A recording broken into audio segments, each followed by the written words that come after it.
All right, I'm going to call us to order at 1:06. If we could please have the land acknowledgement, Trustee Poitras. Welcome and hello, or Oki, welcome to our division office located on the traditional land and territory of the Niitsitapi, the Piikani, Kainai, and Siksika, the Blackfoot people, within the Treaty 7 region of southern Alberta. Sorry, Nikki, are you having technical troubles? Okay. On the screen, it just looks like a lot going on there. Yeah, okay. Our infinity view today. All right. Stand for O Canada, please. Canadian flag. You moved it. Oh. Keeping us on our toes.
Thank you, Isabel Sullen School, for that lovely O Canada.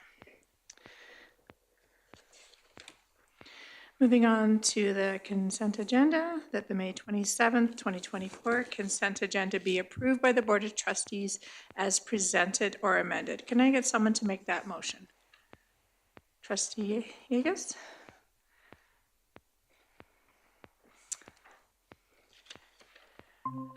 Open for conversation. Does anybody need anything pulled from the consent agenda?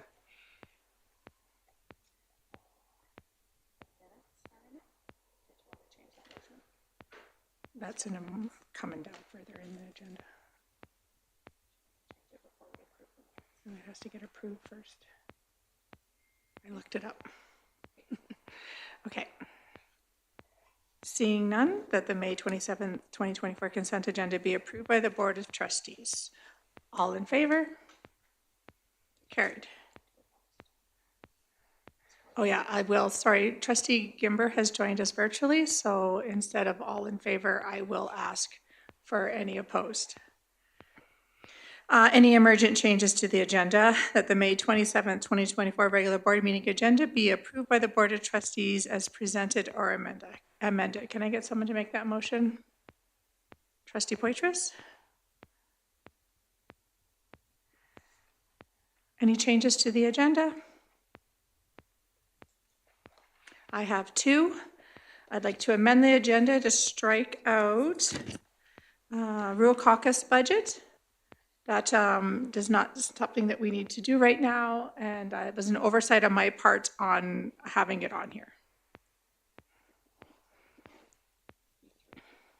E3 will be stricken from the agenda. And then prior to our budget report, I'd like to add an in-camera piece. So it'll be just before as soon as we start our action items, we're going to have an in-camera. Any other changes to the agenda? Okay, seeing none. Okay, sorry. That the May 20th recommendation that the May 27th, 2024 regular board meeting agenda be approved by the Board of Trustees as amended. Any opposed? Seeing none, carried. D, declaration of conflict of interest. Recommendation that the Board of Trustees declare if they have any conflicts of interest relating to agenda items from the May 27th, 2024 board meeting, and if so, should declare them. Seeing none? All right, moving on to our action items, which will now be an in-camera piece. Can I get a motion to move us in camera at 1:13? Trustee Long?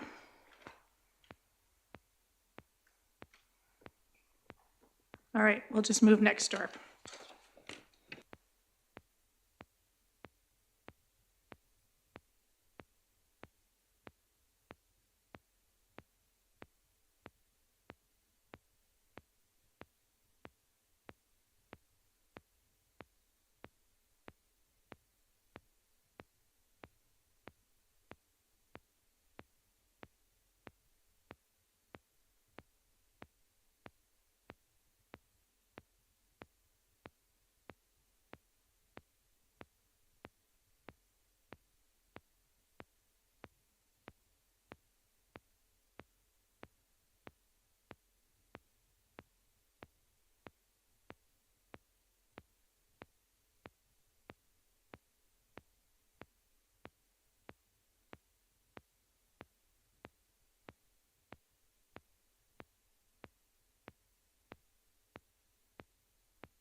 All right, welcome back, everybody.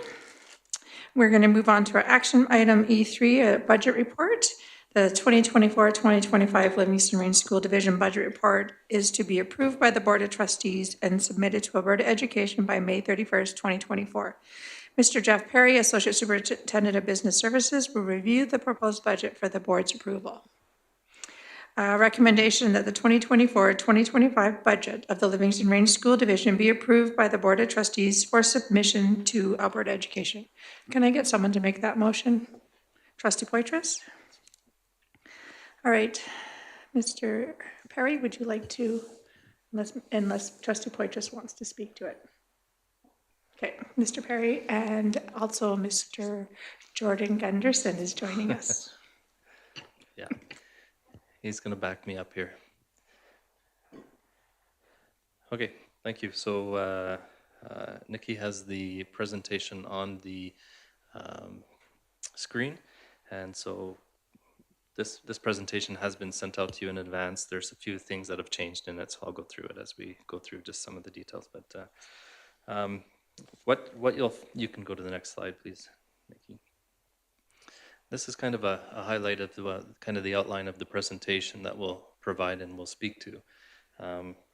We'll have an executive summary which will summarize really the what's, you know, the impact of the overall budget, and then we'll get into more of the details, you know, with regards to the divisional priorities that we took into consideration, the changes to our funding, you know, staffing considerations, enrollment changes, review, things that impact where we are at the end of the day. And so we'll start with the next slide with the beginning of the executive summary. So this budget report that we have to submit to Alberta Education, all the things that we think are relevant and important will be in this presentation, just so you, in the event that you don't quite understand what's in this document, that's what we're going to speak to at this point. So I will identify just up front that this is one of the more challenging budgets that we've had here at Livingstone Range, at least that I've been part of, and we'll get into some of the details as to why that is.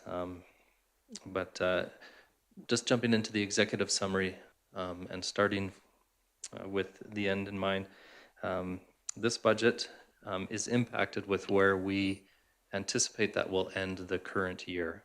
And so the first point I have on here is that in 2024, we anticipate that we'll have a smaller decrease than what was originally budgeted by about $383,000. And that means the impact on our operating reserves will be $324,000 decrease, versus a $708,000 decrease on our operating reserves. So that's good news to begin with. That's what our projection is for this year, and obviously there's lots that can still occur from now until the end of the year, but based on the tools that we use and the information that we know, that's what we anticipate. Mr. Perry, You just to bet. be clear, when we're talking about the end of the year and the end of our budget, this budget runs September to August, is that Right. correct? That's Okay, right. thank you. Yeah, so the information that I just provided you is for the end of August 2024, so leading in. So which means that we'll start the 2024-25 budget with a better financial position than what we thought we would, when we originally budgeted for this year, the current year. And so that's where I say it's good news, and it gives us a little more flexibility with regards to what we do in the 24-25 school year, because our position's slightly better than what we anticipated. If that makes sense? Okay. Yeah, so the 2025, this budget anticipates a planned deficit of $313,000. And we'll go through the kind of the details of that, but that results in a decrease in operating reserves of about 320, so very close to what the deficit is. We anticipate that being the decrease to our operating reserves.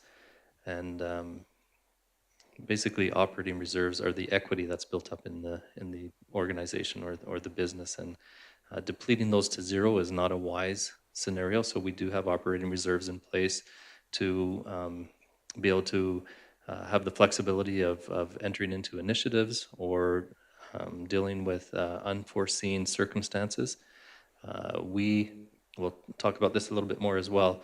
Our operating reserves are lower than they have been in the past, and lower now than what the provincial government allows us to carry over in our operating reserves. So I think that's an important point as well. Okay, so at the end of this budget, we anticipate that our operating reserves as a percentage of our overall expenditures is going to be around 2.52%. As of the current year, we were eligible to be around the 4.37%. As of next year, the provincial government has allowed us to be at the 6%. But we anticipate by the end of next year, we'll still be at the 2.5%. Okay. It's challenging too when your percentage decreases as your expenses go up as well. So if you maintain the same level of operating reserves, but your expenses go up, then that's a lower percentage of expenditures. But and then that's the case in our scenario. Okay, so like I said, challenging budget. Our Alberta education funding and First Nation funding will decrease. We'll go through the details, but when we compare it to the current year, we'll have a decrease. Anticipated Jordan Principal funding will be able to provide additional supports above and beyond this budget that we currently have in place. The only thing that's budgeted in this for Jordan Principal is Canyon, which we knew about at the time when we were budgeting, which was the approval. In addition to that, we anticipate other approvals, and so there are a couple positions in this budget that we anticipate will be covered by Jordan's Principal. And so based on the information that we've heard and have feedback on, and so that has been built in, but there is significant requests out there that have not been built into this budget and will be above and beyond. So at the end of the day, we had to have a certain cutoff and move forward with what we knew.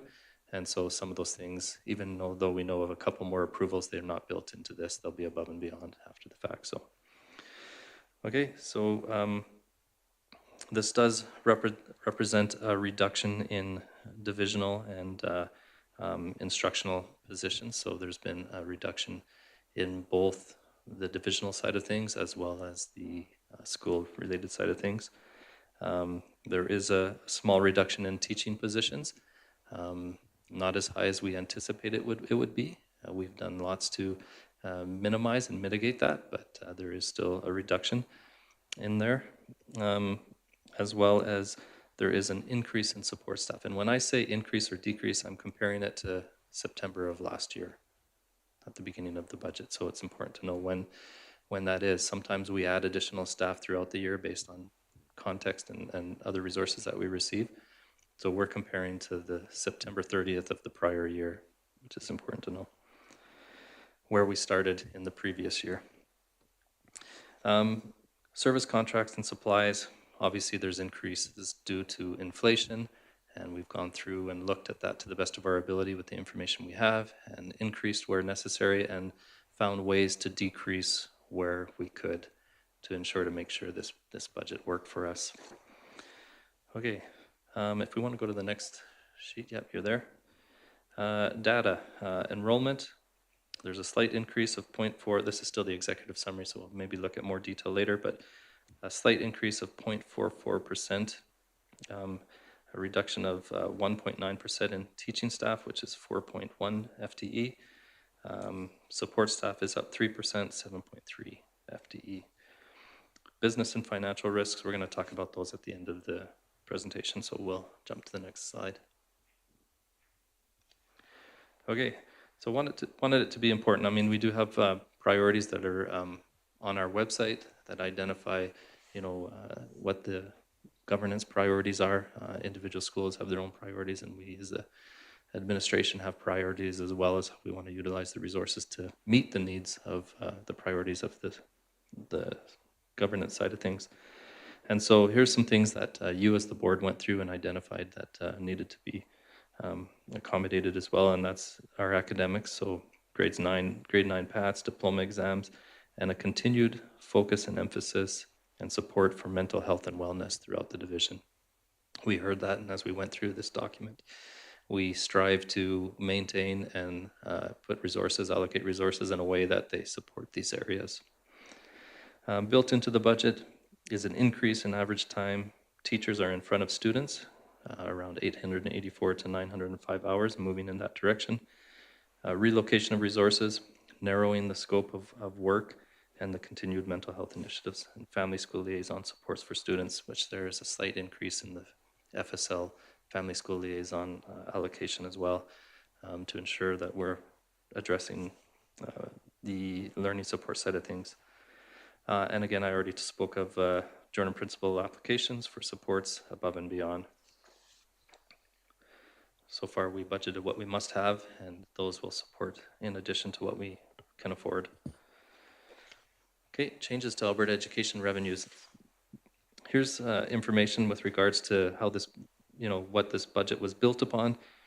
There was no increase to any Alberta education rates. The Alberta education announcement of an increase for the budget for 2024-25 was expressly for enrollment growth.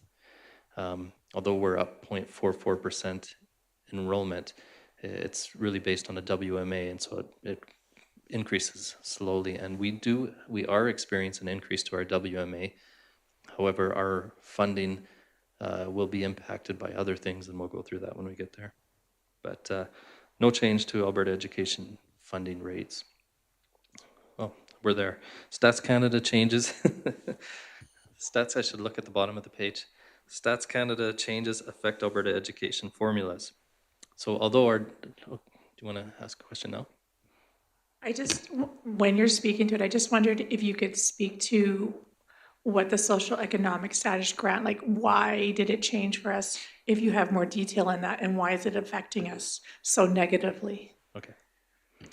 Okay, so the Alberta Education came out a few years ago with a revised funding framework, and they revised that, and some of their formulas were based on Stats Canada information. And so socioeconomic is one of those grants, as well as the geographic grant that is based on information that's included in Stats Canada. So it takes into account, the socioeconomic of your region that you're located in, and the economics and things of that nature. And so that for us, the prior year's funding that we received was based on a historical number that they this year changed to a more recent study. So when was the last Stats Canada? 5 years ago, 3 years ago, 3? 21, I thought it was. Yeah, 2021. So 2021, so that information for 2024-25 is now the information that they've adjusted to and utilized. And as a result, our region would have improved in our socioeconomic status. Our region is quite big, it's quite diverse, it's got a lot of different populations in it, but as an aggregate, it would have improved and increased. And as a result, there's a pot of funding that's provided for socioeconomic, and it's divided and prorated based on your index. And because our index, in essence, decreased because we improved in that area, then our prorated portion of that pot of funding was reduced. And I guess that's the best explanation I can give of that. Yep, go ahead. Do you know if they changed the formula for calculating socioeconomic, or are you unaware? I'm unaware of any changes. I anticipate that they did not change it. Okay, thank you. Yeah, I think it's just they re-updated the numbers from the 2021, which prior to that was the previous Stats Canada information. And so we can expect this to kind of be in effect for at least the next 3 years until there's another one done, perhaps. Yeah, or more. Yeah. Or more. Thanks. Yeah. So the impact of that, based on the funding formula, the impact was a negative 323,000 in socioeconomic for our division, and an increase in the geographic grant. So based on the formula and the information from Stats Canada, we increased 142,000 for geographic grant, and the socioeconomic is taken into consideration in the nutrition grant, and so we lost $75,000 for the nutrition grant, totaling about a negative $256,000. And so when, I know there's information out there that's been publicized of the boards that have decreased in their funding from the provincial government, this is how we've decreased. We do have areas, so our WMA went up, so it did increase in that area, but the net of all the increases and the decreases is a decrease. And we equate it to about $50,000. So, I mean, when you look at a $50 million budget, that's not a ton, but no increase, in my opinion, is a decrease when you have things that are costing significantly more than what they were in previous years. So, yeah, go to the next page. So here's the changes to Alberta education revenue. So we're in making reference to potentially the variances between what we budgeted last year and what we are budgeting this year. We only budgeted half for IMR, which is more realistic of what we do. IMR is the portion of funding that we utilize to maintain our schools. It's called infrastructure maintenance renewal, and typically we capitalize half of it. And so this year we've been very diligent in making sure that we're more reflective of what we actually do in the IMR. It's an in and an out, so it doesn't affect us one way or the other at the bottom line, but nonetheless, when you're looking at the variance between the revenues from this year and last year, that's one of the rationale. The ATRF, which is the retirement fund for teachers, the rates are actually going down, and so the amount that is recognized as far as the government's contribution, which we have to record, is also going down. Individual teachers pay less because of the rates, and individual employers, which is the government paying on our behalf, pay less as well. We have more amortization for capital projects and IMR and CMR, and so our amortization has gone up, so our revenue to offset that has gone up as well. The $156,000 for grades 10 to 12 is the WMA increase that we received based on our 3-year average increasing. 136 increase in summer school is due to the fact that our funding for summer school is based on what our results are in this year. And we have over 600 students registered for our FACES program, and I think over 100 students, or close to 100 students, registered for our summer school, which these funds we utilize and maintain them and make sure we're self-sustaining in that area. And but we're anticipating 136 more than what the government actually has anticipated that we'll get. And then system administration went up a little bit based on enrollment, WMA enrollment. Okay, Mr. next page. Perry, Yep, when we talk about our weighted moving average, our summer school enrollment numbers and our FACES students are not included in that, is that correct? that's correct. Okay, thank you. Yeah, no, that refers to, so however many, summer school is funded based on the credits that earned, right? And so up to a maximum of 10 credits per student. And so with over 600 students in our FACES program and over 100 students in our summer school, we anticipate that the credits will be an increase from what the government thinks they will be. And that's why we've increased it by 136,000. So, yeah, yep. Okay, changes in non-Alberta education funding. So here's where we've gone down in some funding. So our federal government funding is the First Nation students attending from on reserve, attending our schools, and we have an educational services agreement that we typically follow with that. Our enrollment from students attending from on reserve has, over the last couple of years, gone down, and the projected number for this is going down an additional 13.5 from the prior year actual. Oh, sorry, so we're 35 down from the prior year budget and 13.5 from the prior year actual. So we budgeted high last year as well. And this year we've been more conservative in our budget going forward. The benefit is if there's more students that come from on reserve is that it's not through the WMA, it's an immediate, here's what we charge as far as the fee for educational service agreement. One of the lifelines that has been very supportive in this last year, as well as what we anticipate going forward, is some of those supports that we weren't able to provide for supporting Indigenous services are being provided by Jordan's Principle. And so we do have applications through many of our schools that have a need there. And we've heard from approvals for Canyon. We're waiting for approvals for FP Walsh, W Day, Crossroads. ISS has been approved. I think Amy Daly's even been approved. We're waiting for Livingstone, and Matthew Halton's has been approved, but all those were beyond the date that we had for cutoff. So other revenue, we've budgeted a higher amount of interest. Our rates are higher and they're going down slowly. So we were more optimistic, but yet still conservative with regards to that. And other revenue that's coming in is mental health, external sources for nutrition, careers, used to be careers, next generation. We also this year budgeted for the funds that we received from the town of Fort McLeod to offset some of the expenditures that we have, which wasn't budgeted in the past. Okay, I know I'm putting people to sleep, so I'm going to go a little quicker unless you have questions. Moving into staffing, and this information, so there's a sheet on most of these things in the budget report that we put online, so you can go through and see the breakdown of the detail. But like I said before, 4.1 down from the prior year. The overall benefit, or the over teaching cost for benefits is ASCBP. When we originally thought it was going to be up 8%, we actually received an additional discount from ASCBP, which reduced the amount of impact on us.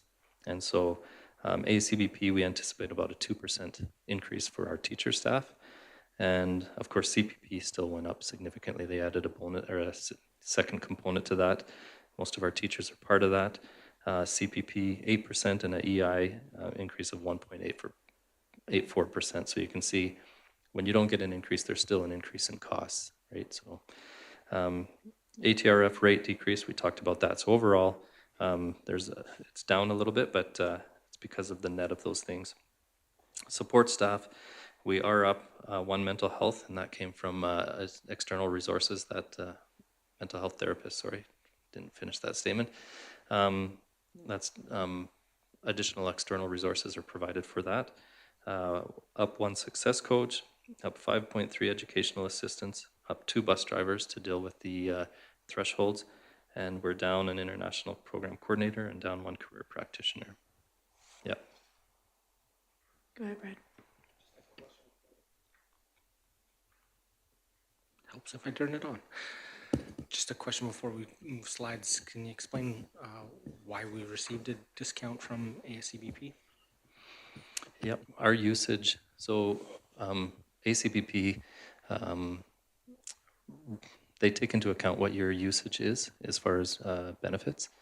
And historically, our usage has been such that we don't cost the same as what other jurisdictions would cost for our benefits just based on our usage. And so they have different rates for those boards that are not as close to their premiums or using as much. You get a discount for those boards that potentially are spending more or utilizing the benefits more. There's a additional premium. And we find ourselves, we were in, I think we were in a 5% and we're in a 10% discount now in the various areas. Yeah, go ahead. You might be able to add to that, Brad. No, I appreciate the explanation. I can just say from my experience and seeing that side of things a little up close, I just want to thank administration for their work with that, because that's not something that happens coincidentally. It's a lot of work, and it's the culture and work environment that you have created that helps facilitate that and makes sure that possible, because it's not just about benefit usage, it's about a caring work environment that helps support staff through their wellness journey. And I think you guys are doing exceptional for that, and that really shows. Thank you for that, Brad. Yeah. Yeah, thanks, Brad. That was great. I just have a question around, you just kind of just touched on a little bit. You said CPP has another component. What's that? Do you want to speak to that? Do you know that more than I do? Sure. So, yeah, CPP is the Canadian Pension Plan, which everyone contributes to.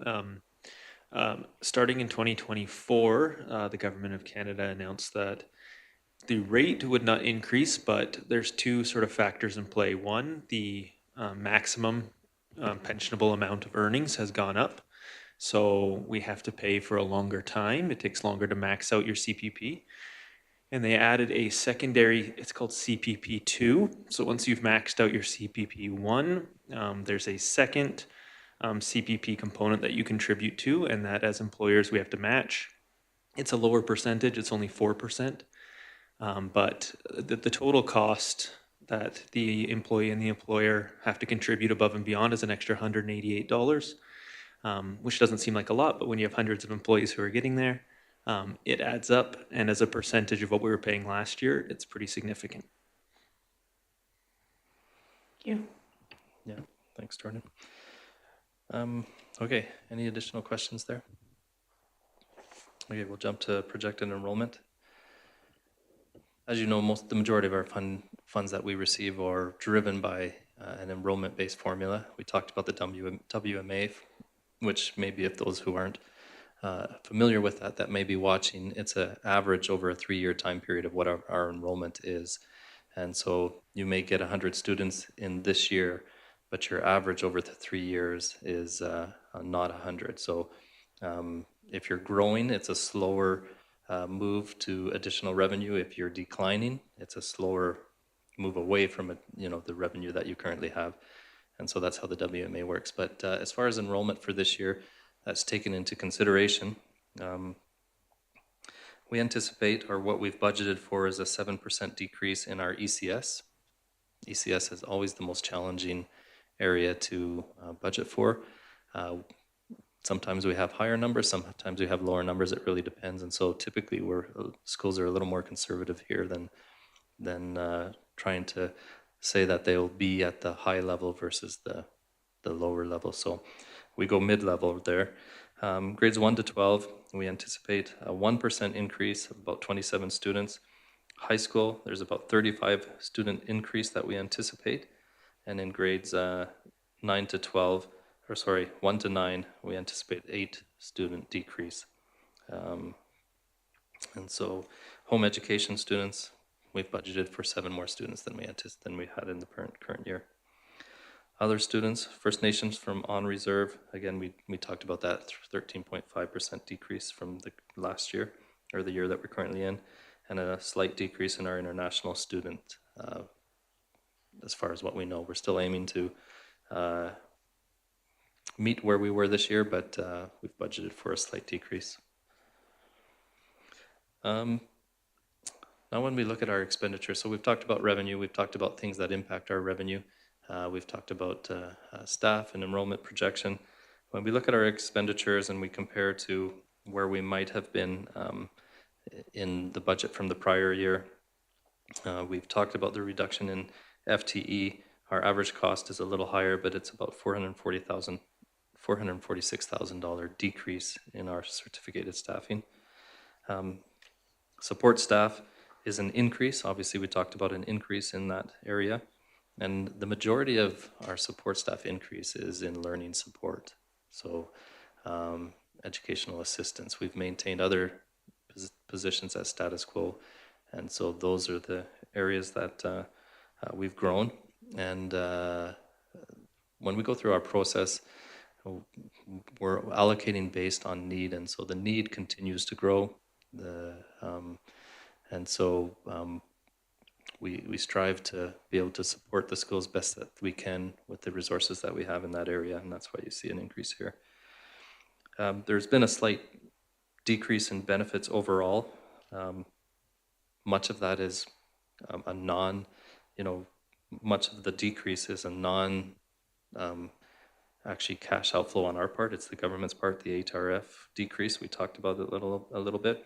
Things that we do pay more in is AACBP and CPP and EI.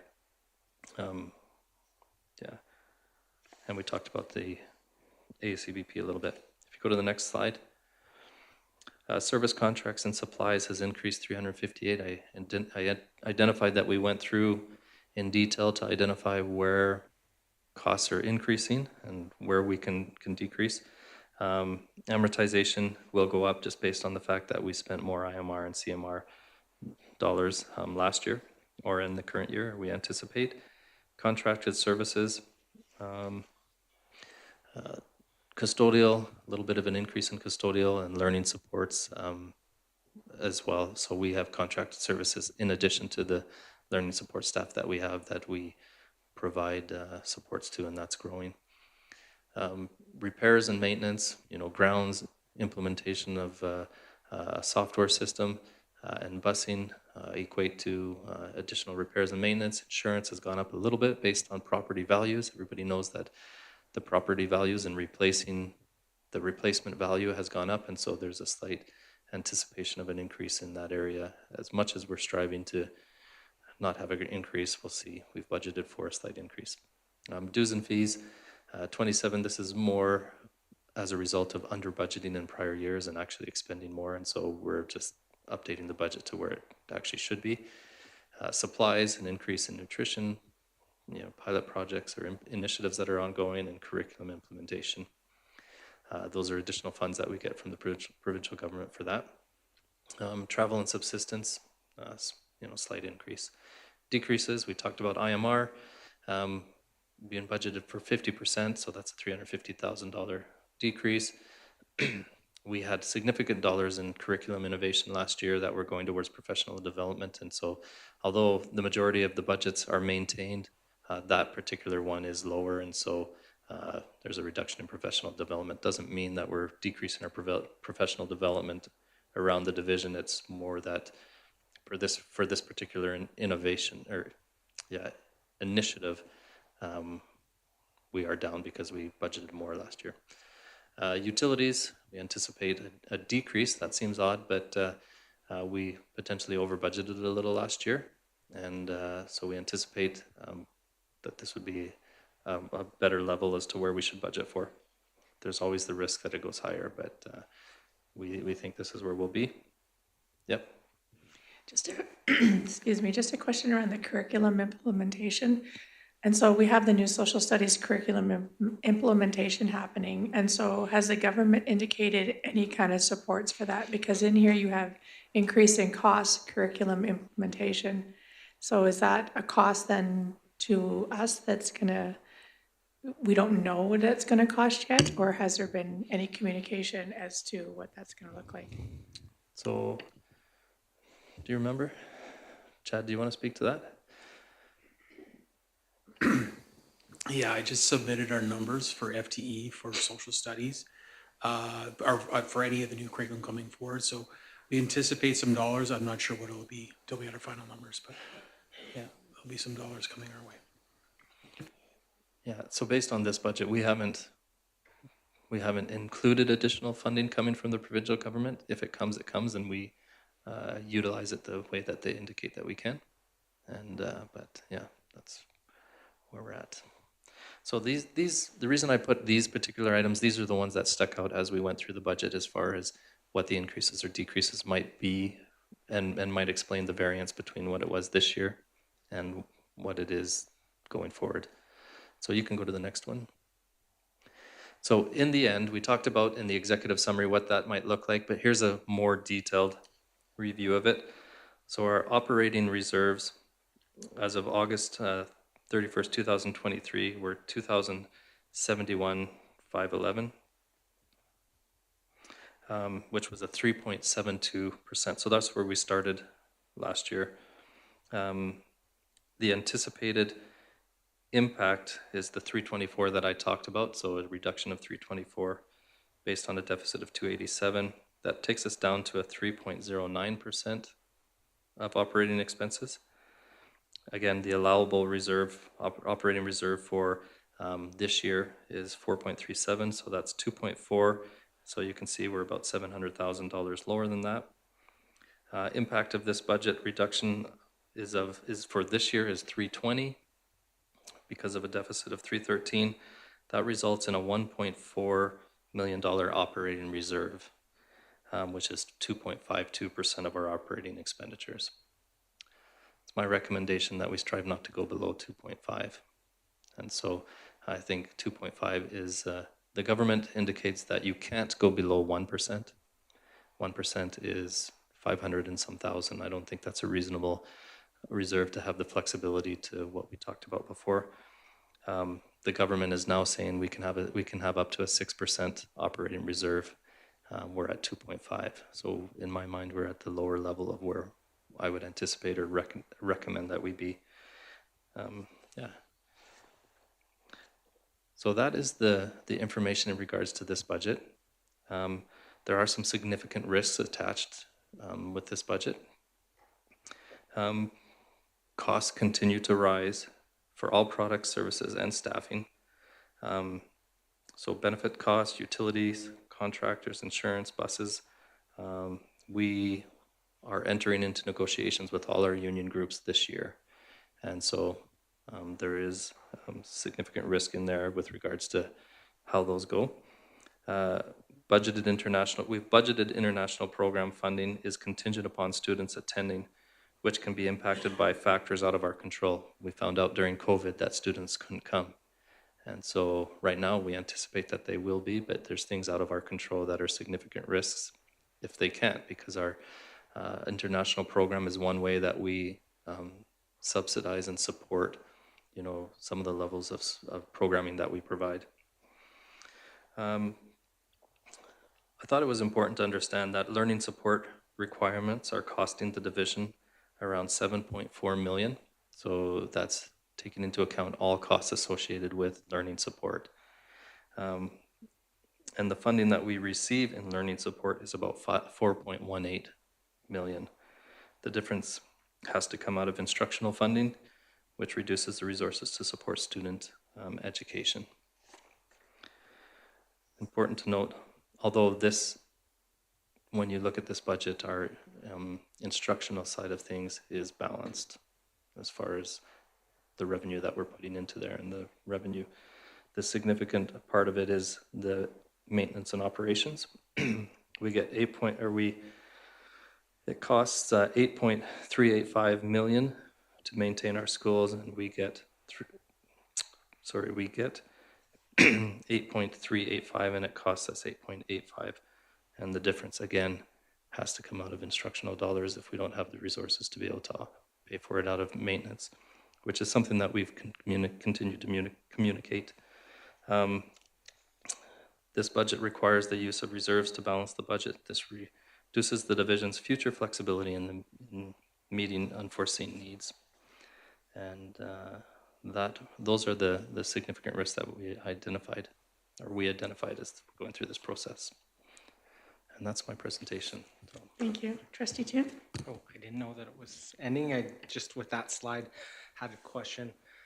What are the strategies being implemented to manage those financial risks associated with those costs escalating? You have labor relations, increased maintenance costs, some of those things. Yeah, so, I mean, things that, things that we've done in this budget is we've gone through more detail with regards to what we anticipate the cost being, increases in certain areas, and we've looked at areas where we could reduce. And so that's one process that we've gone through to address increasing costs. If they rise above and beyond, the only option we have is to either cut mid-year or look at using additional operating reserves to offset those additional costs. We have built into the budget some resources to support our employees, and but the risk is not knowing what that will end up being at the end of the day. As far as the international program, again, we have committed people to attend, and we anticipate that we won't go through another COVID, but you never know. And so, but again, resources out of operating reserves is really the only offset we have to deal with other increases. Thank you. Any other questions?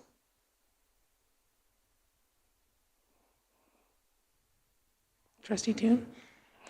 Waited to see if there was anybody else. I apologize, I had a lot of time on the tractor to think of questions the last few weeks there, so. I actually wrote them down so I'd remember. My tired farmer brain wouldn't have to recall them all. You mentioned bargaining there. Are there dollars included in the budget for potential negotiated increases at the central teacher-employer bargaining table? That's a really challenging one. I don't know if I mentioned it at the beginning, but this is one of the more challenging budgets that I had. We anticipate that if there is a central negotiated deal, that the provincial government will support that deal and look to them to support what that might be. I don't know if that answers your question enough to what you want. It does, and you're not the politician at the table, so I applaud your effort in that. This question is probably more for Mr. Seguin. Does this budget allocate resources equitably across all schools within the division?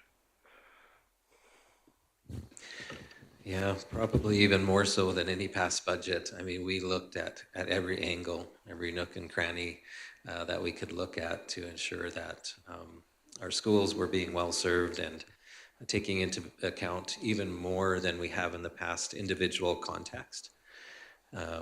Is it enough for every school? If you asked any of them, it would be no, right? But based on the resources that we have, we feel that it has taken individual context into account as much as finance or fiscally possible in this time, for sure. Trustee Toon, did you have any more written down questions? I do. Is there anyone else? Is there anybody else has any questions? Okay, carry on. Thank you. I think the last couple are, again, can you explain, Mr. Perry, the impact of using reserves to balance the budget on the division's future financial flexibility and sustainability?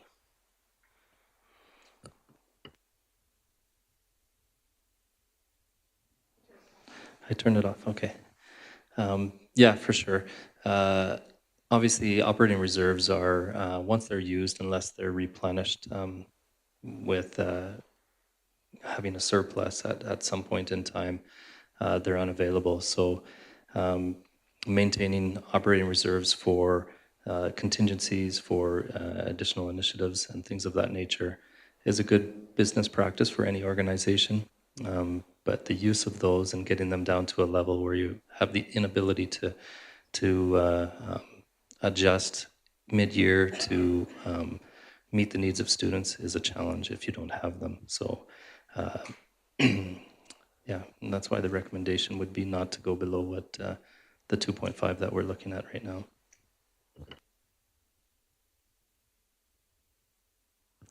Thank you. And lastly, wasn't mentioned, but is there anything in the budget that is a reduction to the trustees portion that's included in the budget.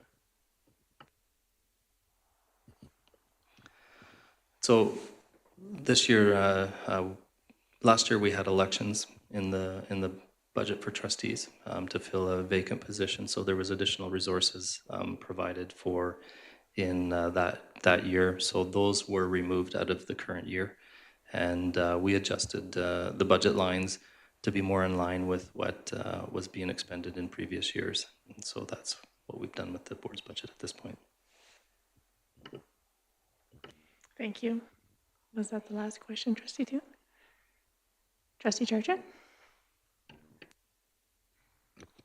This is for Mr. Perry. So when you talked about looking at the trustee budget, I think you said it looking over past years, not just the last year. So is it a 3-year, like what's that frame you looked over of years?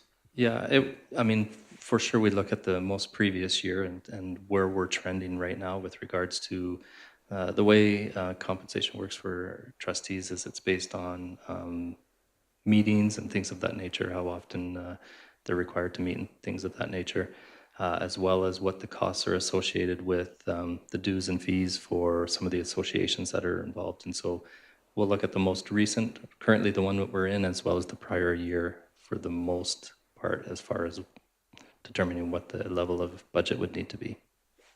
Thank you. Yeah. Trustee Yegas? For international students, this is really two-part. Have we got students that are applying to come? And what kind of effect did the federal government restriction on international students have? Or do you feel that there has been some effect because of this? I might have to add, pass that to Chad. What was the very first part of your question? How many international students have been applying because yeah. they could still be applying? Yeah, Chad could probably answer that one as well. Yeah, we're going to be pushing close to, like, first of all, the people that applied that were successful candidates, we have placement for. There's no waiting list. We have homes available. So that's the first thing, and I have to double check, but we're close to that 45 FTE, 40 FTE, somewhere in there, I could believe. As far as determining if the students were not coming because of the federal government's work in that regard, a lot of it has to do with that's more for universities and colleges than high school programming. However, it may I'm trying to get closer. I'm trying with this here, so we'll see. I guess the answer is we'll see. To see, because some of our students do come to graduate with an Alberta diploma and then off to college and university in Alberta. So we'll see if that has an impact on them. So more to come. Thank you. Trustee Gimber, you have your hand up. Yes, thank you. I'm wondering if there are restrictions on the maximum or minimum % of our budget that can be spent on administration, and how does this year's number compare to past years? Yeah, there is limitations, and it's based on enrollment. Right now, I think it's 4.37% is what our administration costs can be. And so it's really determined in the amount of revenue that they provide us. So the amount of revenue they provided is based on that formula. And like I said, it's about $40,000 more this year in our administration side of things than previous years, just based over the WMA of 3 years. There's been a trend of an increase. And so I believe in the last 3 years they were set at that rate. And so we received the same amount. There was no adjustment. And I think this year was the first year of the adjustment. So it would catch up to that WMA amount. Perfect, thank you. Any other questions?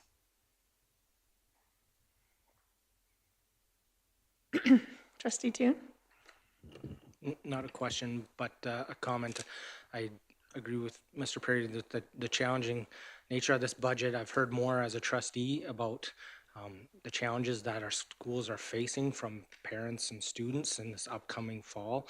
It is really hitting all our schools across the division, and I think it's need to really appreciate how challenging it's been for our administration in doing that. In saying that, I feel torn in improving the budget because we as trustees haven't done anything to reduce ours.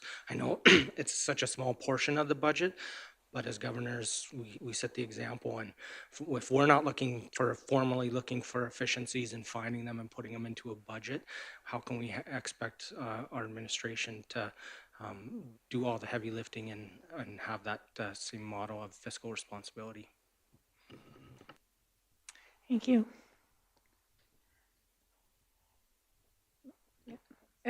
Any other comments? Okay, Trustee Poitras, would like to close? Yep. So I just want to thank Mr. Perry and Mr. Gunderson for being here and presenting this. Since becoming a trustee 7 years ago, budget is huge, and it's taken me a long time to wrap my mind around it. But one thing that I have really come to understand is we have an excellent team who find innovative ways to bring in the dollars to join projects that can help save on different energy pieces, and are very conscious of the future and the past and how we can learn from it and prepare for it to do the best.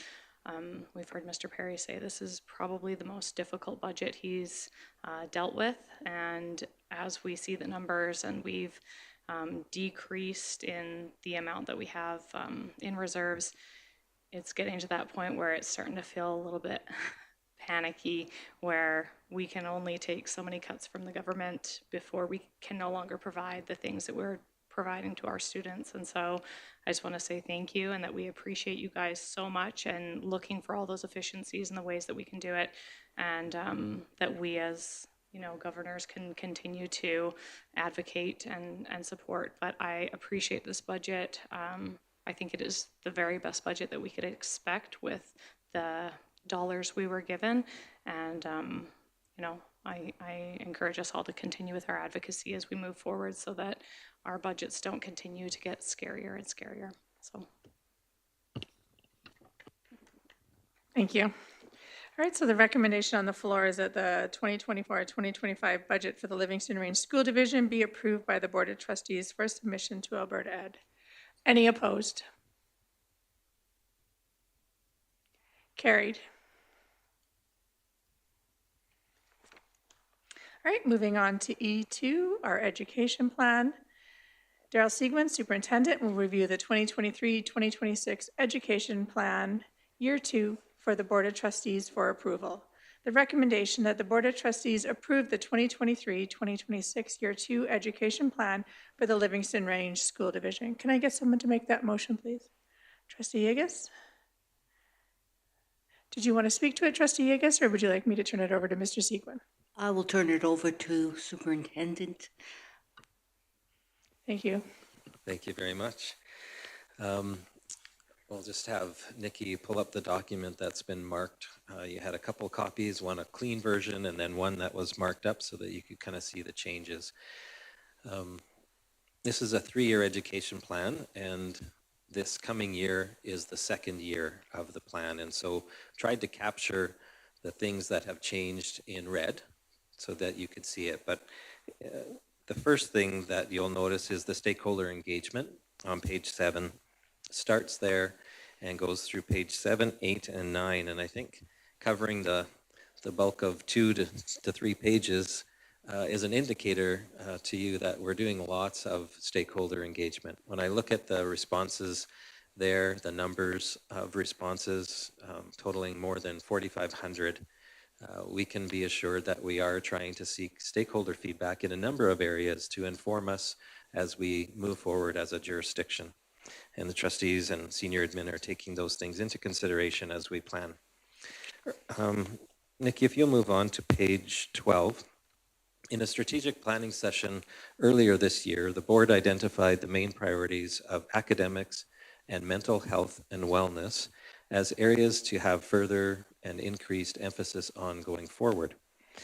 And so those adjustments that we'll go through are again in red, and I'll describe how we took that information from the trustees in that strategic planning session and incorporated them into year 2 of this plan here. As you just heard from Mr. Perry, it's been a tight budget year. And while we did make some staff reductions in certain areas and other parts of the budget had reduction, we did not reduce our family school liaison counselors, their FTE, or the supports that were provided for them to be able to do the work that they do, and in order to maintain that emphasis on mental health and wellness in our jurisdiction. So under the lead measures or the strategies on page 12,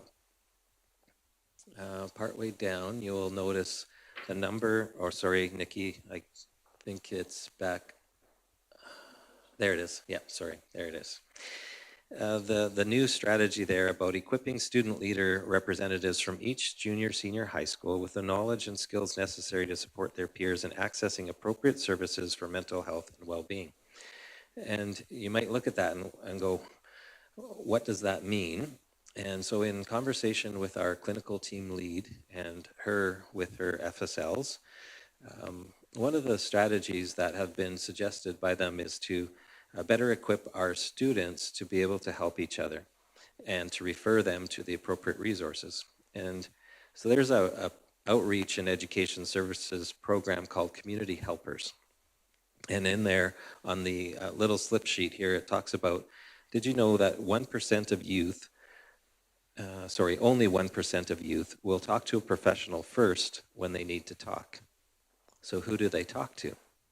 They talk to their peers. And so what this program does is it trains youth on a nomination basis, on a volunteer basis, to be able to know where to direct, where to turn to help when they might have a peer that expresses a desire for someone to talk to. And so it better equips them that way. The second piece is facilitating our grade 5 to 9 students in building a greater sense of hope and learning strategies to build their resilience. And so there will be an increased emphasis by our FSLs to do some classroom presentations around this with our students in those particular grades. We've also set aside the dollars to bring back Sam Dema, who spoke with us as one of our keynote speakers at the divisional day, and really well received by the adults. He actually came to Matthew Halton and Crow's Nest Consolidated this year too, and did presentations there and really connected with the kids. His message around hope and resilience and giving back to your community and service was really well received. And so one of the strategies that will be incorporated as we move ahead into this next year is to be able to bring him, Sam, in to speak to the other schools in our division, the other junior, senior high schools that have not had an opportunity to hear him. So in speaking with our principals about that possibility and would that be something that they could support, there was tremendous support for having him in and having the students be able to listen to him. If we move along, Nikki, to page 415. So there were no significant changes under the culture area. Under the academics, though, as you reviewed the draft education plan, you most likely noticed the most number of changes in this particular area, with an increased emphasis on helping our administrators and our school staff better understand what instructional strategies work best to help kids learn. So the research that we're using there is in two areas. One would be John Hattie's Visible Learning and Teaching. It was a meta-analysis, lots of research there. It identifies what learning strategies, what instructional approaches have the most impact on learning. And so we're going to really dive into that with our administrators over the course of next year with our admin council meetings. And then they in turn will be able to take that back to their staff and try to ensure that those high yield strategies, the best, most impactful learning strategies, will be in our classrooms more often. In addition, we are continuing with our focus on collaborative response, team meetings with that collective efficacy where staff meet, talk about the presenting issues, and then how they can best meet them. And an increased emphasis will be on the data pieces as well to support those conversations and to drive instruction and intervention supports. But we're going to be focusing more on the data than in the past. And then if you go down near the bottom of that section, if we're looking specifically at numeracy, which is an area in our school division and across the province really, that, that kids are struggling with right now, is some people might call it the new math, but we're looking at just different ways of teaching numeracy to our students. And we're really going to be focusing on some professional development for our teachers with Peter Lilladal's work on building thinking classrooms. So much like John Hattie's work is the best practices overall in instructional strategies, Peter Lilladal narrows his focus into numeracy, but interestingly enough, and not surprisingly, a lot of the strategies that would work in a numeracy classroom are also strategies that would work in any particular classroom. So we have an increased focus on those particular areas. And going through the rest of the document, the education plan is much shorter than the annual education results report, which we'll talk about in the fall. But in here, it also talks about the budget, which we will make sure that this new information, now that the budget is passed, is included in this link. And then the capital plans and the expenditures there's a link to it as well. And that really concludes the changes that are identified under year 2 of the education plan. So certainly open to any questions if you have them. Thank you. Any questions for Mr. Seguin?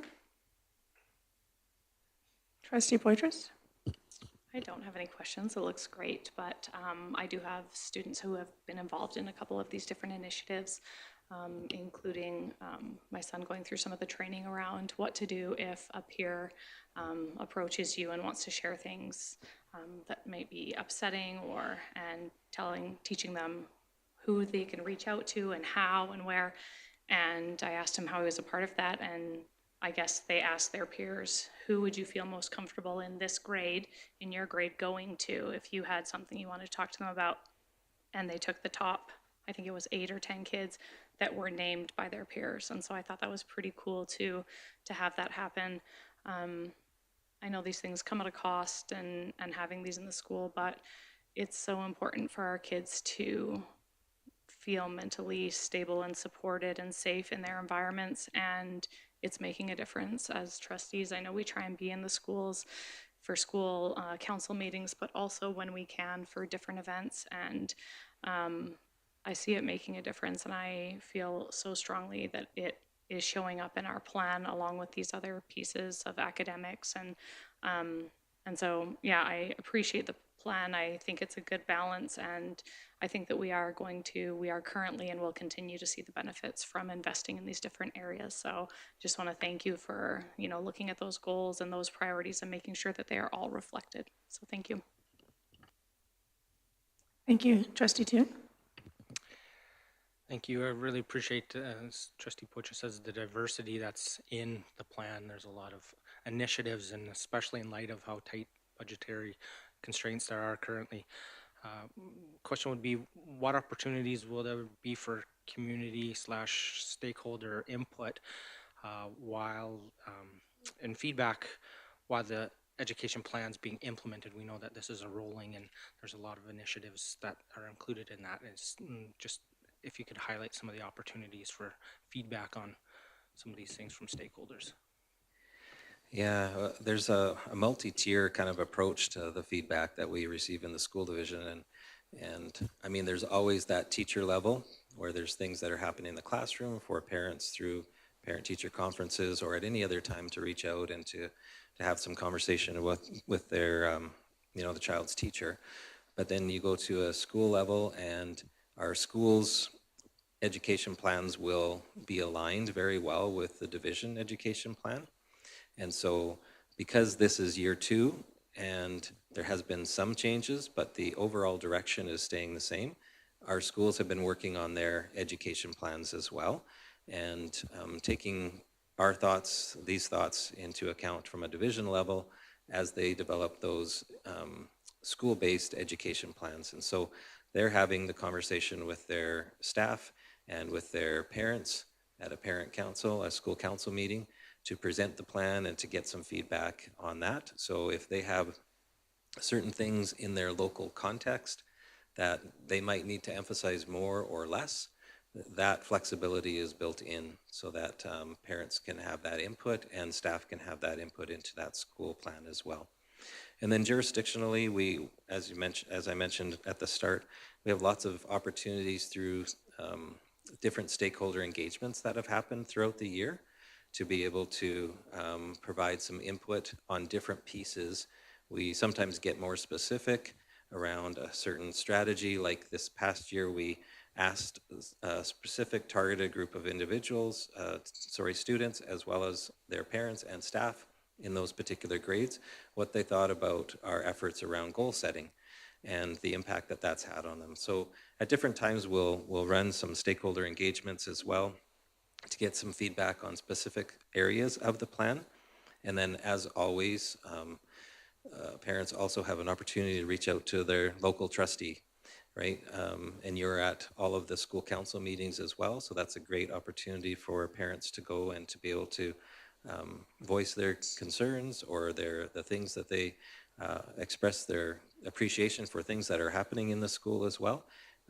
So I don't know if that answers your question a little bit, Trustee Toon, but we have lots of levels of trust or of engagement happening with different stakeholders within our community, and I think I've provided a little bit of an overview of that. Thank you, Trustee Turchin. Yeah, I think I'd like to just share an experience I had at a school council meeting this year where the principal showed the MRA data, very detailed information around the strategies they've been doing, what the results were, and then sharing with the parents and myself what their next strategies are to move that forward. So it's more information, I think, than I knew was available in that setting. So I really appreciated that. Thank you for sharing. Any other questions? Trustee Yegas? Oh, no. No, I just have a comment quickly here. I just kind of going back to what Trustee Poitras said, we've seen with the Livingstone leaders how strong they are within their schools and what leadership can do for other students. And so I look forward to hopefully hearing how this works and if there's a way of gathering the, I don't know, data or what you're looking at to report back to us. But I think that this is such a great initiative going forward, strategy. So thank you. Trustee Yegas, if there's no other questions, then yes, please close. Yeah, I want to thank the superintendent for the presentation on this. And I totally agree. I think we got a lot of great leaders within our students, and using them in order to help other students really is beneficial for everybody, including teachers and board and divisional office. So thank you very much. Thank you. All right, so we have a recommendation that the Board of Trustees approve the 2023-2026 Year 2 Education Plan for the Livingston Range School Division. Any opposed? Seeing none, it's carried. Moving on to E4, Town and MD meetings, 1 per 4 years. Whereas the school board trustees and the Fort Macleod Town Council share a vested interest in the well-being and development of the community, the shared office space, and opportunity for increased efficiency, resource optimization, and enhanced communication between the school board and town council. Whereas a joint meeting provides a platform for constructive dialogue, strategic planning, and decision-making on matters of mutual concern. Is a recommendation that the school board chair reach out to the mayor of Fort Macleod to arrange a dinner meeting to meet and discuss common goals, challenges, potential areas for collaboration. This motion was made by Trustee Poitras. Would you like to speak to it? Sure. Thank you for reading that through. I know that when our head office was in Claresholm, we would meet with the town of Claresholm council. Occasionally, it does say at the beginning kind of 1 time per 4 years, but that isn't actually part of the actual recommendation, so that's not set in stone. It's kind of as needed. But I do think it's important that as elected officials, we meet with the other elected officials that we're sharing a building with, so that we can go ahead and have these conversations. And if we find them to be extremely useful, and if there is ever a need to meet with any other councils, I feel that's something that we could discuss at a later date, unless someone feels they want to amend this now. But right now, as we share a meeting space and a building, a workspace, and we have not sat and met with them, I think that it is long past due, and I think it would be a good practice to get going. Thank you. Any questions? Thank you, Trustee Turchin. Can I make an amendment now, right now? I would like to make an amendment that to arrange a meeting to meet and discuss common goals, just in the interest of fiscal austerity. That would it have to be, I'm not sure it needs to be a dinner meeting. And so I would like to cross out dinner and just make it a meeting. All right, we have an amendment on the floor to strike out dinner. So then it would now read that the school board chair reach out to the mayor of Fort Macleod to arrange a meeting to meet and discuss common goals, challenges, and potential areas of collaboration. We're now speaking to the amendment. Any questions, comments? Trustee Poitras? Yeah, I'm in favor of this as well. A meeting could be a dinner meeting or not.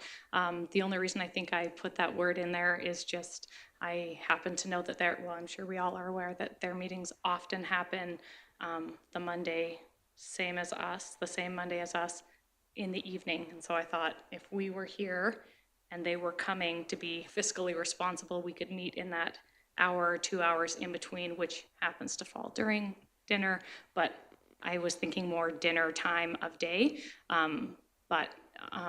Yeah, I think whatever works for both of us to align that. So meeting is absolutely still doesn't change the intent or anything, so. Thank you. Any, Trustee Toon? Thank you, Trustee Poitras, for bringing this forward. I think it's a great opportunity. When we were developing this project, we had a joint committee with the board. Sorry, Trustee Toon, we're just still speaking to the amendment. So if we do want to just pause on that okay, thank you. So we're just speaking to the amendment for the striking dinner. So if there's any more comments around that, if not, we'll vote on that. Okay, I'm going to call the question. Any opposed? Okay, all in favor. So now we can speak to the motion that has struck in dinner. And so Trustee Toon is just going to finish speaking, and then Trustee Yegas. Thank you. Thank you, Chair. No, we in the initial development of this space and project, we did have a joint committee with the town of Fort Macleod that included administration and trustee and the mayor, and I think that was really impactful in helping the collaboration that happened. So I appreciate this coming forward. I think that enough time has passed that we've been in this space that we can further develop the needs of both group and collaborate, and I really appreciate you bringing this forward. Thank you. Thank you, Trustee Toon. Trustee Yegas? Thank you. I'm totally in support of this. I think it's one of the things as part of the trustee duties, and that is that political advocacy.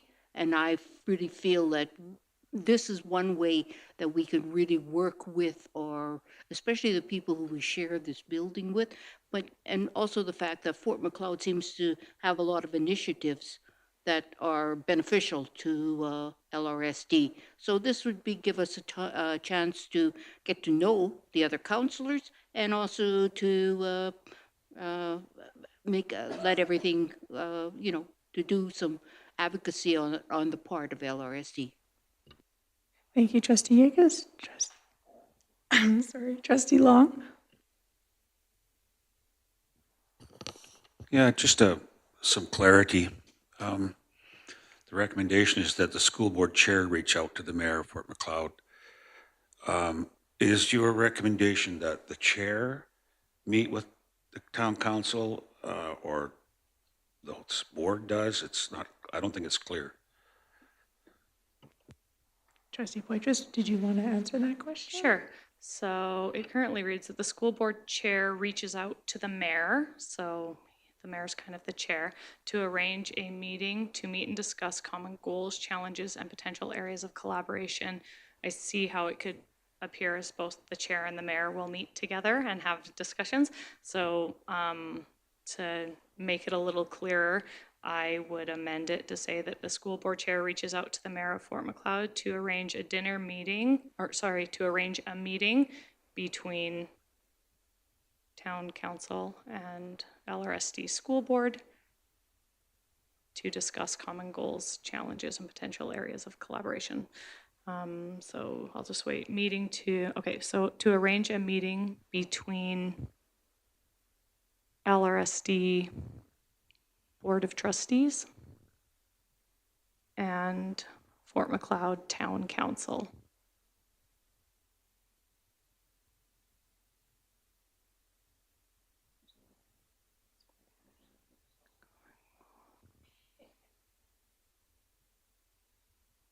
Okay. So thank you for that. I do think that makes it a little more clear. Sometimes when you make a motion, it's so clear in your mind already that you don't word it quite clear enough. So I guess I'll make that amendment and turn it back to you, Chair. Perfect. So we have an amendment on the floor that the school board chair reach out to the mayor of Fort Macleod to arrange a meeting between LRSD Board of Trustees and Fort Macleod Town Council to meet and discuss common goals, challenges, and potential areas of collaboration. We are just speaking to the amendment right now. Trustee Long, would you like to speak to it? I'll be very careful. Yeah, I like the idea of the entire board meeting with the mayor and council, because there may not be things discussed that are specific to my ward, but even the things, generally speaking, then I might want to bring up with the municipality in my ward. So I like the idea of all of us there as a learning experience, or getting some knowledge or things we might do in the future. Thank you. Trustee Charchin? Okay, I might sound like a broken record. I agree with what Trustee Long says and the intent of the whole board. And this kind of relates to my question to Mr. Perry earlier, that when I've looked over the board budget over the last 4 years, that the trustee remuneration has gone up significantly, and that is mostly with remuneration for meetings and mileage, and wondering if this might be an area where there could be a representative of the board that could represent us all. In a perfect world, like I said, I like what Trustee Long said, but not sure we're living in a financial perfect world, so would just like to put that on the table for consideration. Thank you. Any other questions or comments? We got Trustee Yegas and then Trustee Poitras and Trustee Tim. Yeah, and just when I read it as a whole board rather than just so interesting interpretation of things. But I really feel that as trustees, there are certain political advocacy things that we have to meet, or we should meet as a whole. I know it's important for the financial reasons, but if we put it on at a time when we're having a meeting as already, then I think personally that it's up to board members to start looking at their expenses themselves and do things that are financially relevant. But I think as a board, we should meet together, because sometimes the information we're getting from one person is just like the interpretation of this motion can be different. So this way we all are understanding of what is going on, because this is important. These are the people we're working with. These are the people who we represent, and I think it's important that we meet with them, as is meeting, which says in our political advocacy with our MP and MLA. Thank you.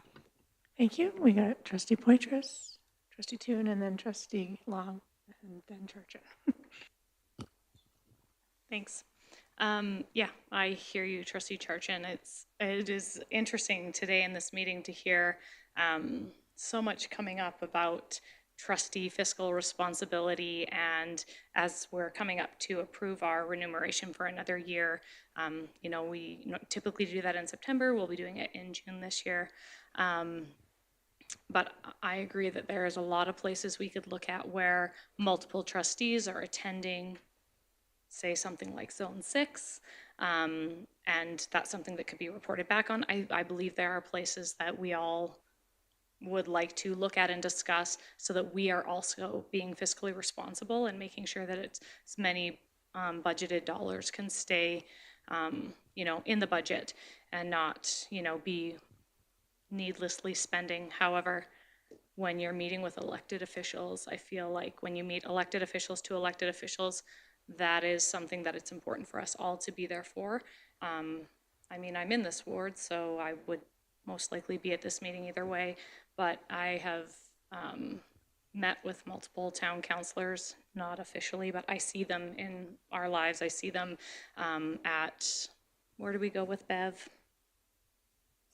Alberta Southwest, and there's always great ideas that the mayor or others are saying, hey, can we talk about this or this? And I'm like, we can't, but you know, we do. There is that need, and I've felt it for a couple of years now, and we've discussed it a few times, but that's why I finally was like, I just need to make a motion, because I do think we need to sit down, the full council and our full board, to have these discussions and just, you know, well, what it says here, but to be fiscally responsible, I think it's important that the chair, and I'm sure she would, that's part of her job, is to make sure that we're aligning it and stacking those meetings. So, you know, if we're over 4 hours, can we add this meeting with keeping it under that 8 hours so the pay is staying the same? So anyways, I do feel it's important. I know we're just speaking to the amendment, but that is why I feel that this amendment is important, to make sure that it's not kind of a one-on-one or just those in the ward. So. Thank you. We got trustee Toon.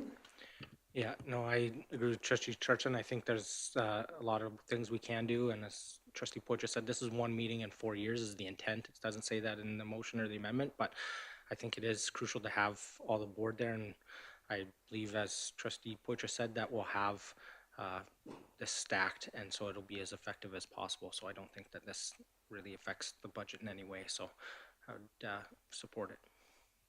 Thank you. Trustee Long. Yeah, thank you, Trustee Charchin, for bringing that up. It's very important, something we need to look at. We need to consider places, look at places where we might be able to make cuts in trustee remuneration. I agree with you.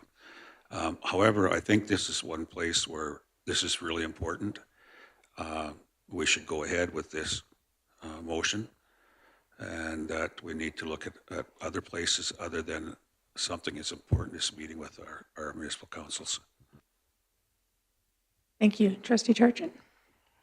Okay, I'm convinced, but I do have another question that maybe you can help provide some clarity. Is we have other communities outside of Fort McLeod and this ward, and okay, now I'm sounding like I'm going in the opposite direction, but if in that it would cost more to do more, but So we you just can need to clarify spec that to for the me. amendment though right now, Trustee Charchin, that's on the floor on whether the whole board right now. So that is something that maybe you could bring up after this amendment's been passed or not.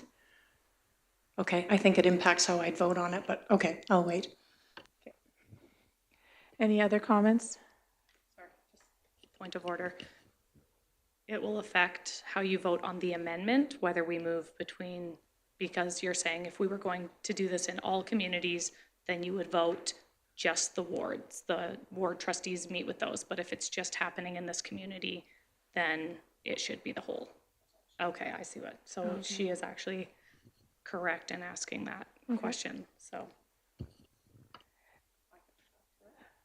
Did you, okay, so Kathy, sorry, I, just for clarity's sake then, you just wanted to have more information on whether this is going to move forward with other communities? With the whole board? Understanding, I think it's about my understanding of why this motion is just for Fort McLeod and not other parts of our region. Trustee Toon? Point of order, Yeah. I don't feel that this question is applicable to the amendment, and that I would call the question on the amendment so we can vote on it. Okay, Trustee Gimber had her hand up before you called the question. It's still call the question still debatable, isn't it? Yeah. Unless I call the question? Oh, Trustee Gimber's lowered her hand, so the question has been called. So we will go to the amendment that is on the floor, that the school board reach out to the mayor of Fort McLeod to arrange a meeting and discuss, sorry, where are we on this one? Oh, so we need to, oh, sorry, okay, so the school board chair reach out to the mayor of Fort McLeod to arrange a meeting between LRSD, Board of Trustees, and Fort McLeod Town Council to discuss common goals, challenges, and potential areas of collaboration. Any opposed? Carried. All right, so now we have a motion on the floor that reads, yeah, I see your hand, Trustee Gimmer. I'll just read the motion out quickly. That the school board chair reach out to the mayor of Fort McLeod to arrange a meeting between LRSD Board of Trustees and Fort McLeod Town Council to meet and discuss common goals, challenges, and potential areas of collaboration. Trustee Gimber. Thank you. I would like to make an amendment to it that the school board chair reach out to the mayor and Reeves of towns and MDs to arrange a meeting between LRSD Board of Trustees and councils to meet and discuss common goals, challenges, and potential areas of collaboration once every 4 years. So that changes the intent of the motion, and so it'll have to be a separate motion as subsequent motion.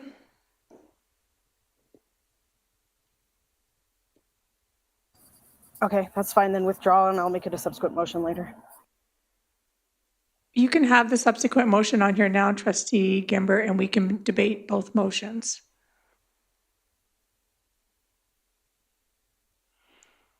Or did you still want to withdraw?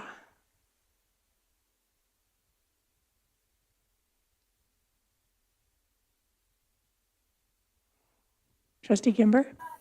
Sorry, I can make it a subsequent motion when? You can make it a subsequent motion right now, and we can debate both motions on the floor now if that's what you choose.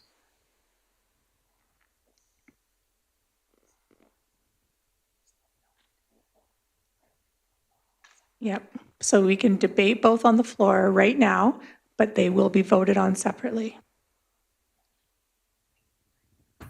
Okay, yes, please, that's what I would like to do. Okay, could you please send in your motion to Nikki so that she could write it out? Oh, do you got it, Nikki? Okay, she's just give Nikki a minute to put. All right, so let me just read the motions out quickly. Yeah. So there's been a subsequent motion on the floor that the school board chair reach out to the mayor, Reeves of towns and MDs to arrange a meeting between LRSD Board of Trustees and Fort McLeod Town Council to meet and discuss common oh, sorry, yeah. Sorry, I was reading faster than Nikki was erasing. Oh, okay. Let me start over. That the school board chair reach out to the mayor, Reeves and Townsend MDs to arrange a meeting between LRSD Board of Trustees and councils to meet and discuss common goals, challenges, and potential areas of collaboration. Trustee Gimber, would you like to speak to the motion?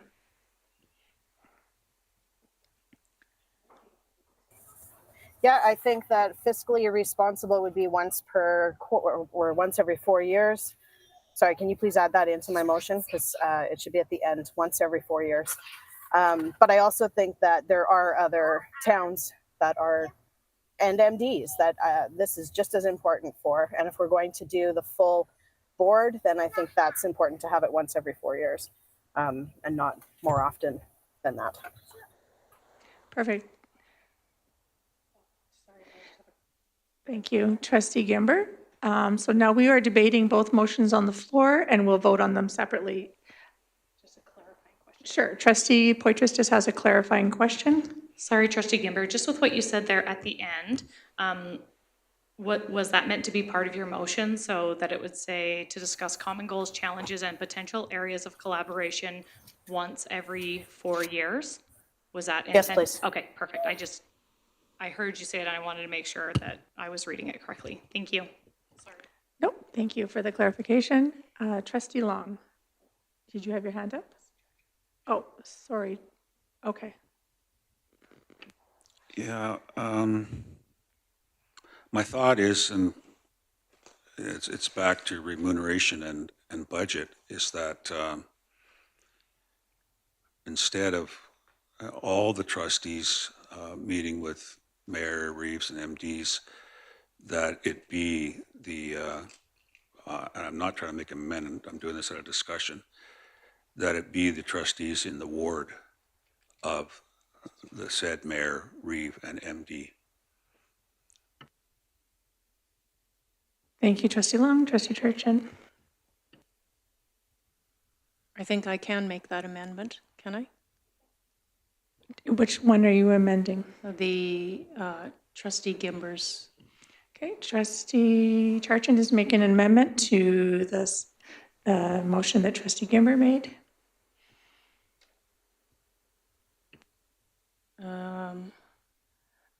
Okay. The school board reach out to all of the beginning up to between LRSD ward trustees and councils, and then continue. Instead of the whole board of trustees, take that out, and it would be the relevant ward trustees.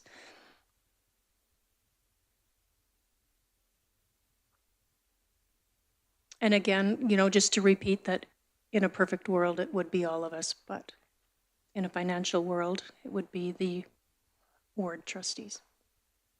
All right, we have an amendment on the floor to Trustee Gimber's motion that the school board chair reach out to the Mayor's Reeves MD to arrange a meeting between relevant ward trustees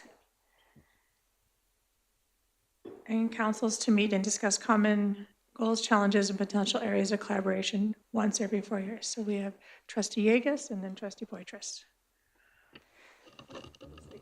To the amendments. Once again, I think it's important that all trustees, if we're going to meet with our elected officials, it's important that all trustees meet with them, not just the ward trustees. As a ward trustee, I think we see our elected officials, local elected officials. Like for me, it'd be the MD of Pincher Creek and the Crow's Nest Pass. I think it's important that we all meet. But on the other hand, I'm just going to say that right now, I think we should be concentrating on Fort McLeod because we have the most in common right now with them in terms of their proposals, that the fact that they share the building and everything. Also, there has been a lot of interaction in Nanton with the trustees and with the local trustees, the board trustees, and the town and the MD in regards to the new schools. So I think right now we should go on and just look at Fort McLeod and. Trustee, we're just. And I was just going to add on, just look at Fort McLeod and look at this as needed in the future. I don't really think we need to put anything, or we need to have motions about the other areas. I would just say, let's do it with Fort McLeod. Thank you. Trustee Poitras and then Trustee Toon. Yep. You had your hand up, didn't you? Yep, I think I Okay. did. I guess just for clarity, when we refer to relevant trustees, which is the ward that we're talking about, that MD or town is in, it's usually very important for our chair to be a part of these types of conversations, as well as our committees. So when we speak about the chair reaching out to them to arrange a meeting with relevant trustees, would that also include the chair in those meetings, is my question.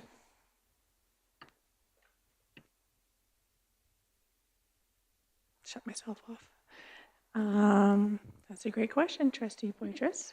As Trustee Charchen made the amendment, was that your intent?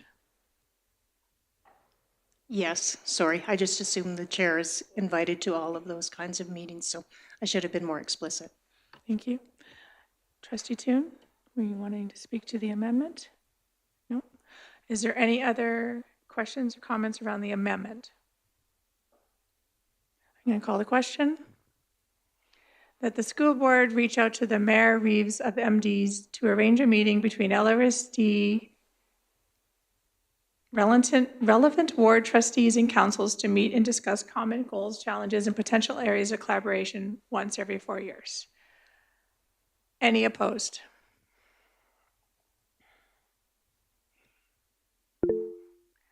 Trustee Gimber, you're opposed? I am. I'm opposed to the amendment. Okay, defeated. So now it goes back to the main motion that Trustee Gimber had put on there. We're still debating two motions on the floor, but it just goes back to her original motion. So would anybody, you can speak to any motion on those two motions now. Trustee Poitras.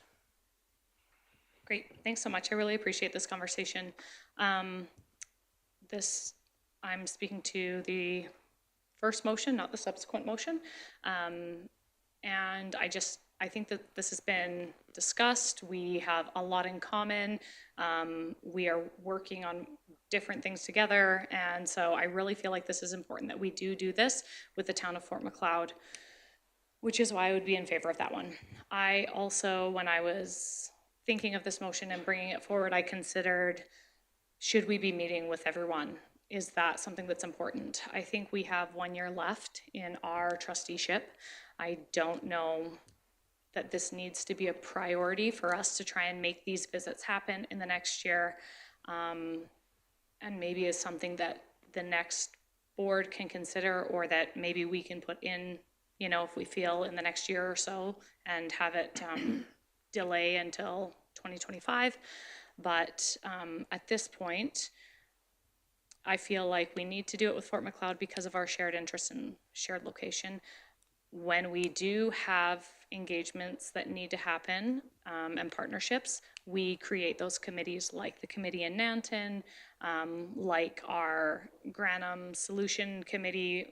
We had invited the MD, and so I think when there is collaboration to be had or input that is needed, we make those arrangements and we make it happen with the wards and the trustees in that ward and the MDs in towns that are relevant. So I think this happens when it needs to happen, but I think that there's a significant amount of common ground with us in Fort Macleod that it should be happening, at least once every 4 years.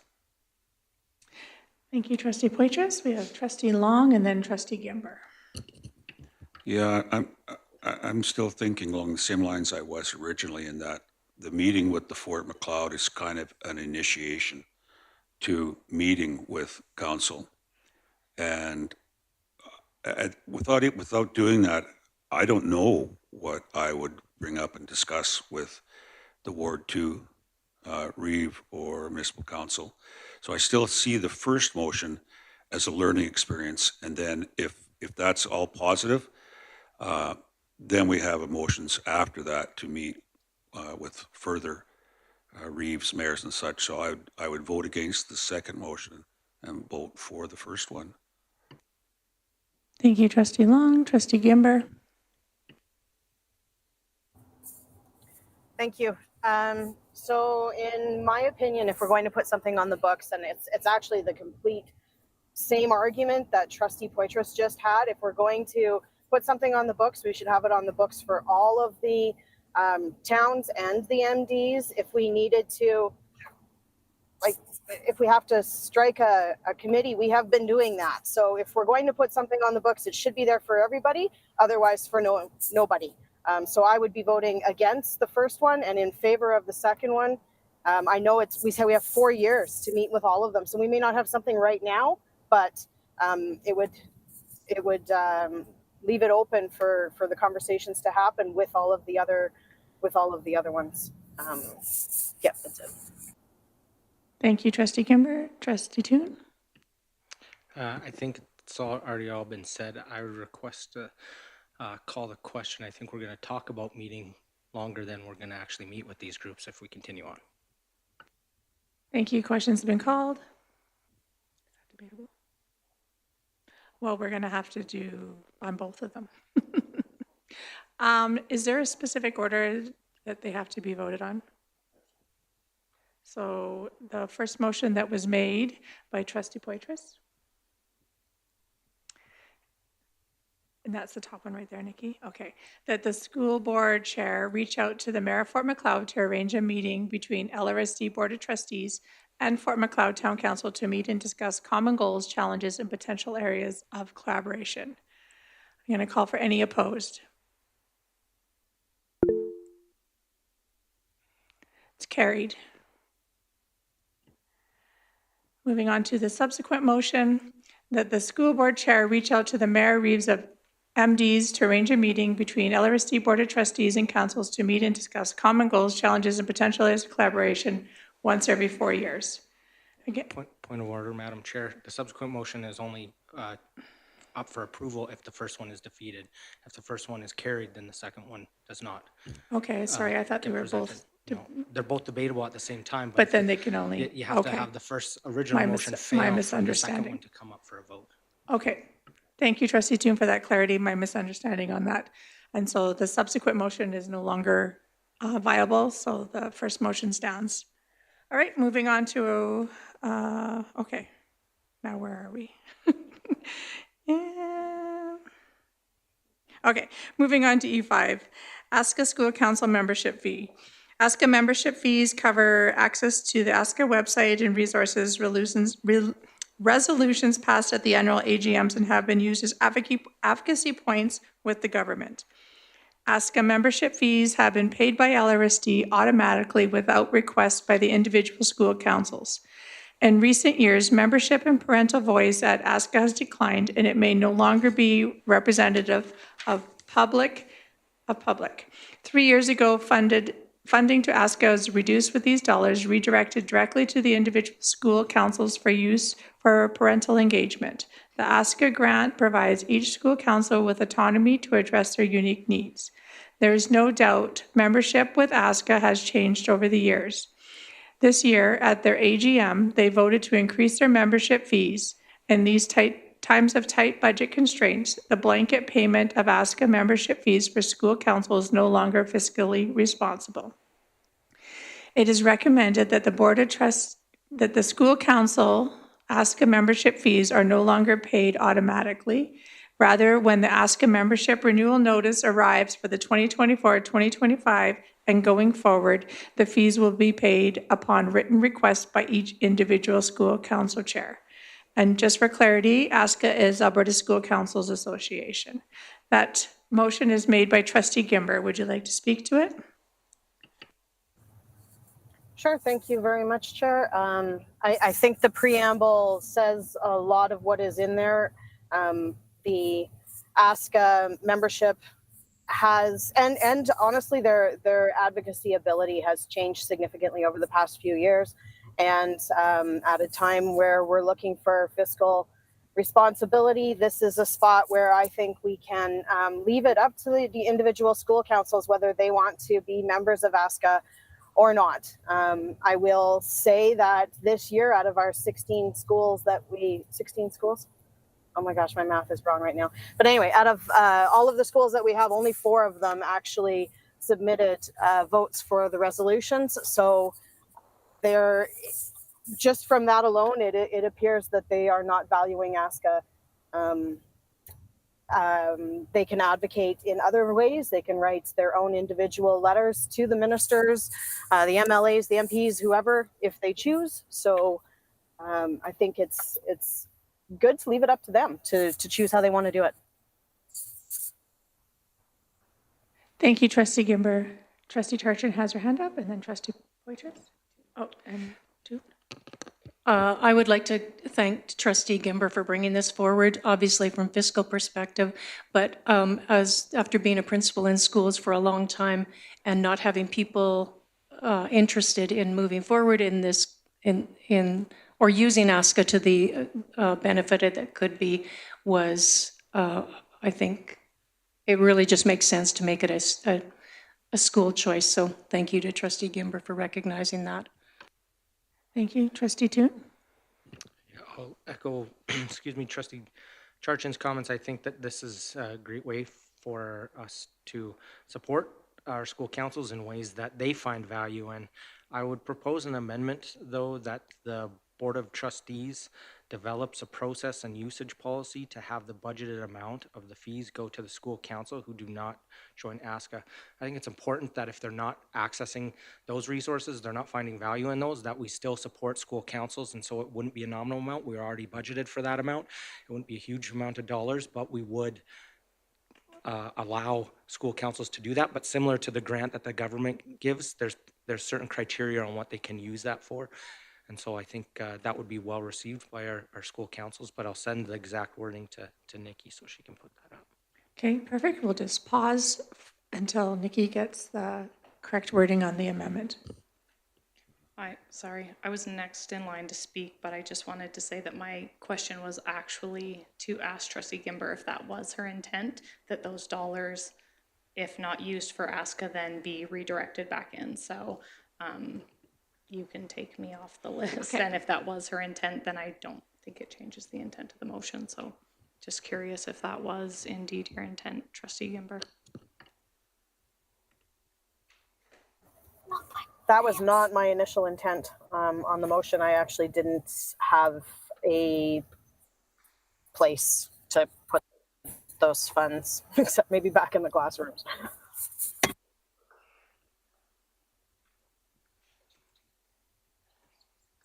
Yeah. I just need to look at it quickly before.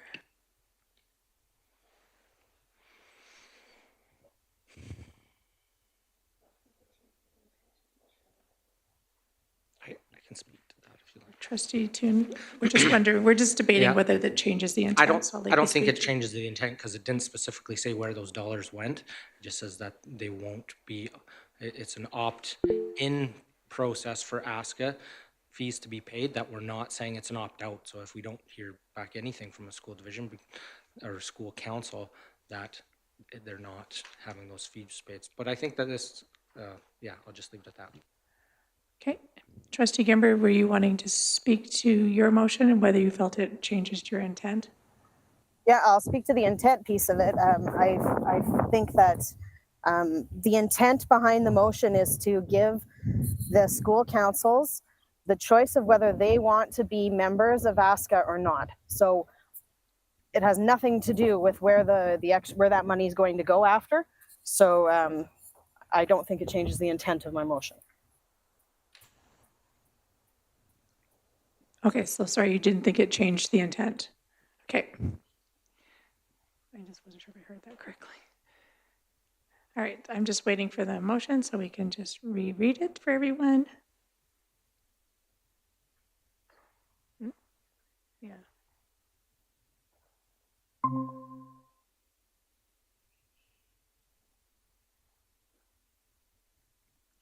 All right, so the Point of order?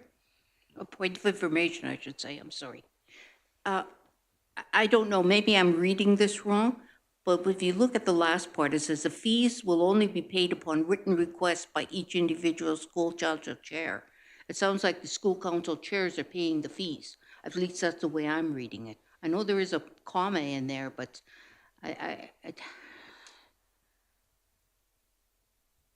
My first impression was that this is being paid by individual schools or individual school councils.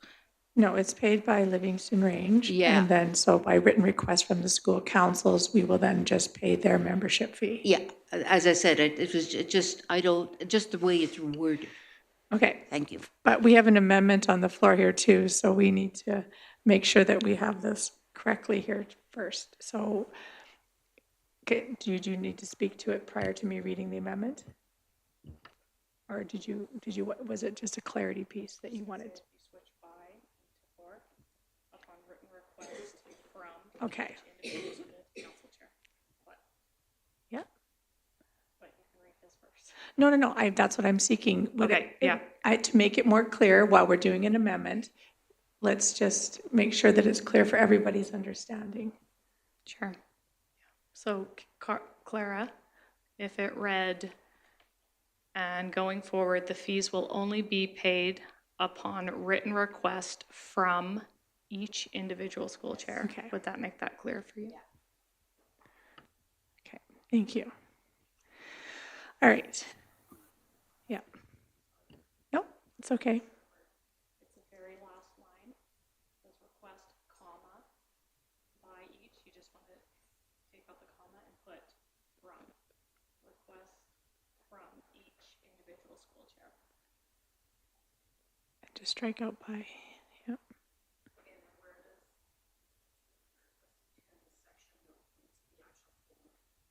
Yeah, Trustee Toon, where were you wanting that? At the very end? Okay. Yeah, let's try and make this easy, guys. All right, that the board recommends that the school council ASCA membership fees are no longer automatically paid by LRSD. Rather, when the ASCA membership renewal notice arrives for the 2024-2025, and going forward, the fees will only be paid upon written request from each individual school council chair. That the board develops a process and usage policy to have the budget amount of the fees go to the school council who do not join ASCA. All right, so we're speaking to the amendment on the floor. Any questions or comments? Trustee Charchin. I'm just trying to imagine what the school council would use those fees for. Trustee, I don't know who had their hand up. Trustee Poitras? Yep, so currently the school councils also have access to a $500 grant that they can get from the government. And schools use, it will depend on what the board develops as far as a process and usage policy, but things like bringing in a speaker like Sam, who we spoke about, who came to our meeting, or bringing in someone to talk to the kids about social media usage and bullying, bringing in someone who can help them understand what it looks like to run a meeting and talk about Robert's Rules of Order. So anything that might be professional development for the council itself, or professional development for students at the school, parent, community. So I think there's a pretty good outline of how you can use those dollars as far as the government has set out. So if we chose to look at their parameters and mirror that, along those lines is what they're currently using the $500 for, and that extra $250. We do know that councils have brought in different PD and gone together with like a high school and an elementary school to be able to afford it. So. Trustee Poitras, Trustee Toon? Yeah, I think Trustee Butcher's highlighted well. There's been a lot of times where there is that collaboration where it is more, it's not a lot of dollars, so schools have to go together, but ASCA does offer a free PD, and so I think replacing that free PD, if they're not doing that, that it would be very helpful to the schools councils to have that opportunity to do that. Thank you. Trustee Poitras? Yeah, also just while we're having this discussion, it's, I think, relevant to know that it is $125 per school to be a part of ASCA. Is that correct, Mr. Perry? Okay, so just so we know what kind of money we're talking about, although it's kind of earmarked for that already, It's not that the money's changing, but just so we have an idea of what the school is getting access to, it would be that additional 125. That's what it is this year anyways. Keep shutting myself off. Any other questions or comments? All right, we're going to vote on the amendment. The board recommends that the school council ASCA membership fees are no longer automatically paid by LRSD. Rather, when the ASCA membership renewal notice arrives for the 2024-2025, going forward, the fees will only be paid upon written requests from each individual school council chair. That the board develops a process and usage policy to have the budgeted amount of the fees go to the school councils who do not join ASCA. No, this is just the amendment. So any opposed? Carried. So now that goes back to the main motion. Is there any questions around this motion? Trustee Poitras, would you like to close? Oh, sorry. Sorry, yes. I thought you said something. All right, Trustee Gimber, I'm so sorry. Would you like to close? No, I think everything's been said already. Thank you. All right, perfect. So I'm going to call the question. That the board recommends that the school council ASCA membership fees are no longer automatically paid by LRSD. Rather, when the ASCA membership renewal notice arrives for the 2024-2025 and going forward, the fees will only be paid upon written request from each individual school council chair. That the board develops a process and usage policy to have the budgeted amount of the fees go to the school councils who do not join ASCA. Any opposed? Carried. Thank you. Moving on to E7. Yeah. Trustee Poitras? I have a motion arising from our conversation. What is it? Arising from business. I would just have a motion to recommend that. Sorry, I'll give you a sec, Nikki. Is this a motion to go on this agenda or a notice I of would motion? say for right now, recommendation that the Regional School Council Committee write a letter explaining the changes to ASCA membership fees.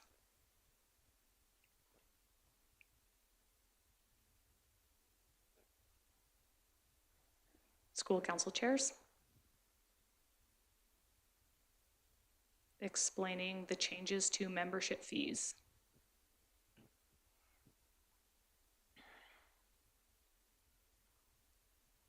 And send it out by June 30th, 2024.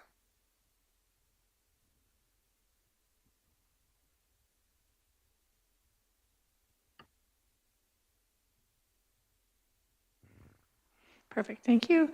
So we have the motion arising from business, a recommendation of the Regional School Council Committee write a letter to the school council chairs explaining the changes to membership fees and sent out by June 30th, 2024. That was moved by Trustee Poitras. Is there any questions? Trustee Toon? Just on timing of that, are we going to be able to have the policy on the use around usage for the amount prepared if we're saying that school councils can opt out but not have saying what they can spend those dollars on? Trustee Poitras, would you like to answer that? Yeah, I don't believe that policy will be ready. I would be shocked if it was, but that would be awesome.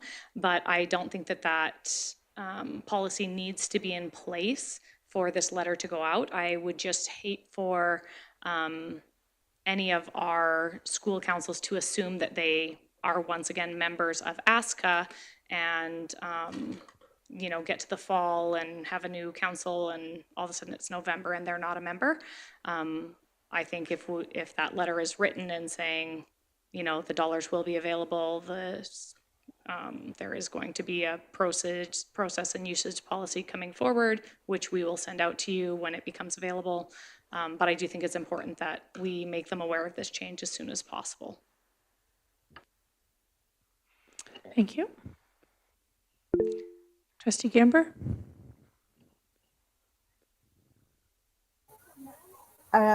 Sorry if I missed it, but we can also bring this up at the Regional School Council meeting on Wednesday. Yep, absolutely.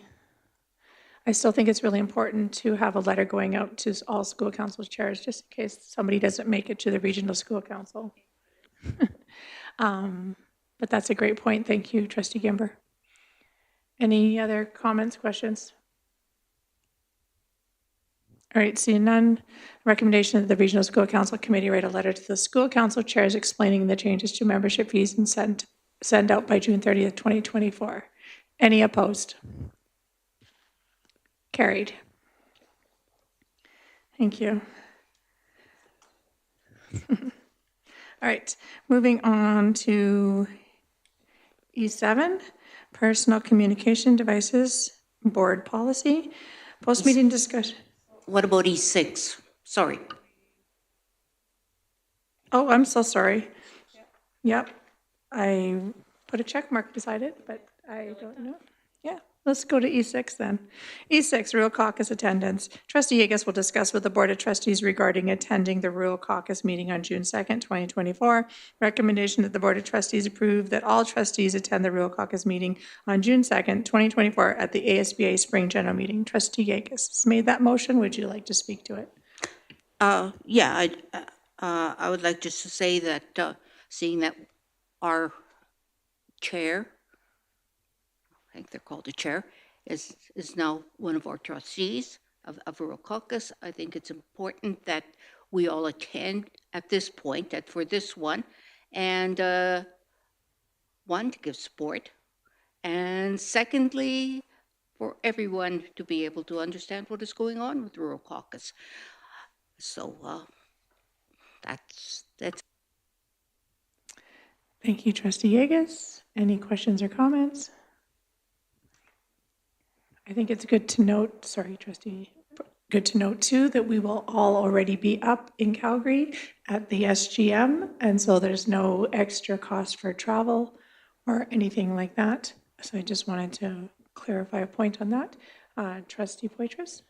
Yeah, I just wanted to say that, we support Brad in the work that he's doing with Rural Caucus. We are a rural school division, and it's very relevant what's happening in other school divisions. Since we are traveling up there for a conference, I think it's excellent to be able to piggyback meetings and, make our trip even more valuable by not engaging only with ASBA, but also with the specific group of Rural Caucus members who have shared interests and struggles as we do. So I would be in support of this.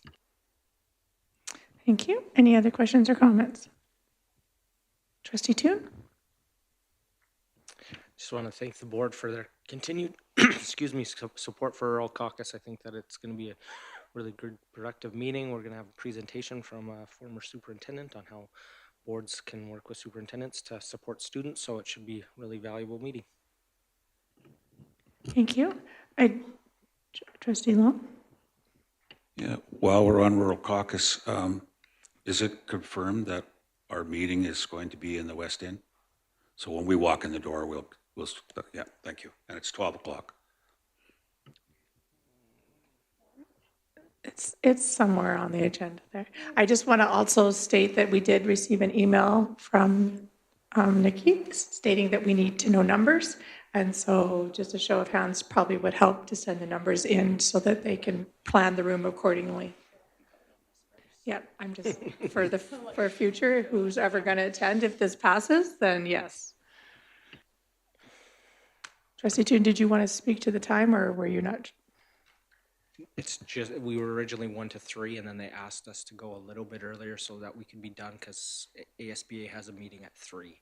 So we'll be done at 2:45. So I think we're going to start at about 12:45. Perfect, thank you. All right, so any other questions or comments? All right, seeing none, Trustee Yegas, did you want to close? No, I'm fine, thanks. All right, I'm going to call the question. Recommendation that the Board of Trustees approve that all trustees attend the Rural Caucus meeting on June 2nd, 2024 at the ASBA Spring General Meeting. Any opposed? Seeing none, carried. Moving on to E7, Personal Communication Devices Board Policy. This is a motion made by me. Post-meeting discussion around the board felt what the board felt was a special meeting, I would like to strike the word special from the April 22nd, 2024 motion that the Board of Trustees designate a special meeting to develop board policy limited communications to be able to move the work of the board forward. It is a recommendation that the Board of Trustees designate a meeting to develop a policy limiting personal communication devices in the classroom. Any questions or comments? All right. Going to call the question. Recommendation that the Board of Trustees designate a meeting to develop a policy limiting personal communication devices in the classroom. Any opposed? Carried. Moving on to E8, making all board meetings public, effective September 2025. Purpose, Livingstone Range School Board declares all board meetings to be public meetings, including Committee of the Whole and Planning meetings, effective September 2025, to increase transparency and accountability, allowing the public to observe how decisions are made and the governance of school district is conducted. Rationale, transparency, open all board meetings to the public, enhances transparency in the decision-making process of the school district. It allows stakeholders, parents, community members, and other interested parties to witness firsthand how policies are formulated, governance is conducted, and decisions are reached by the board. Trustee Toon, could you have made this a longer motion? Accountability.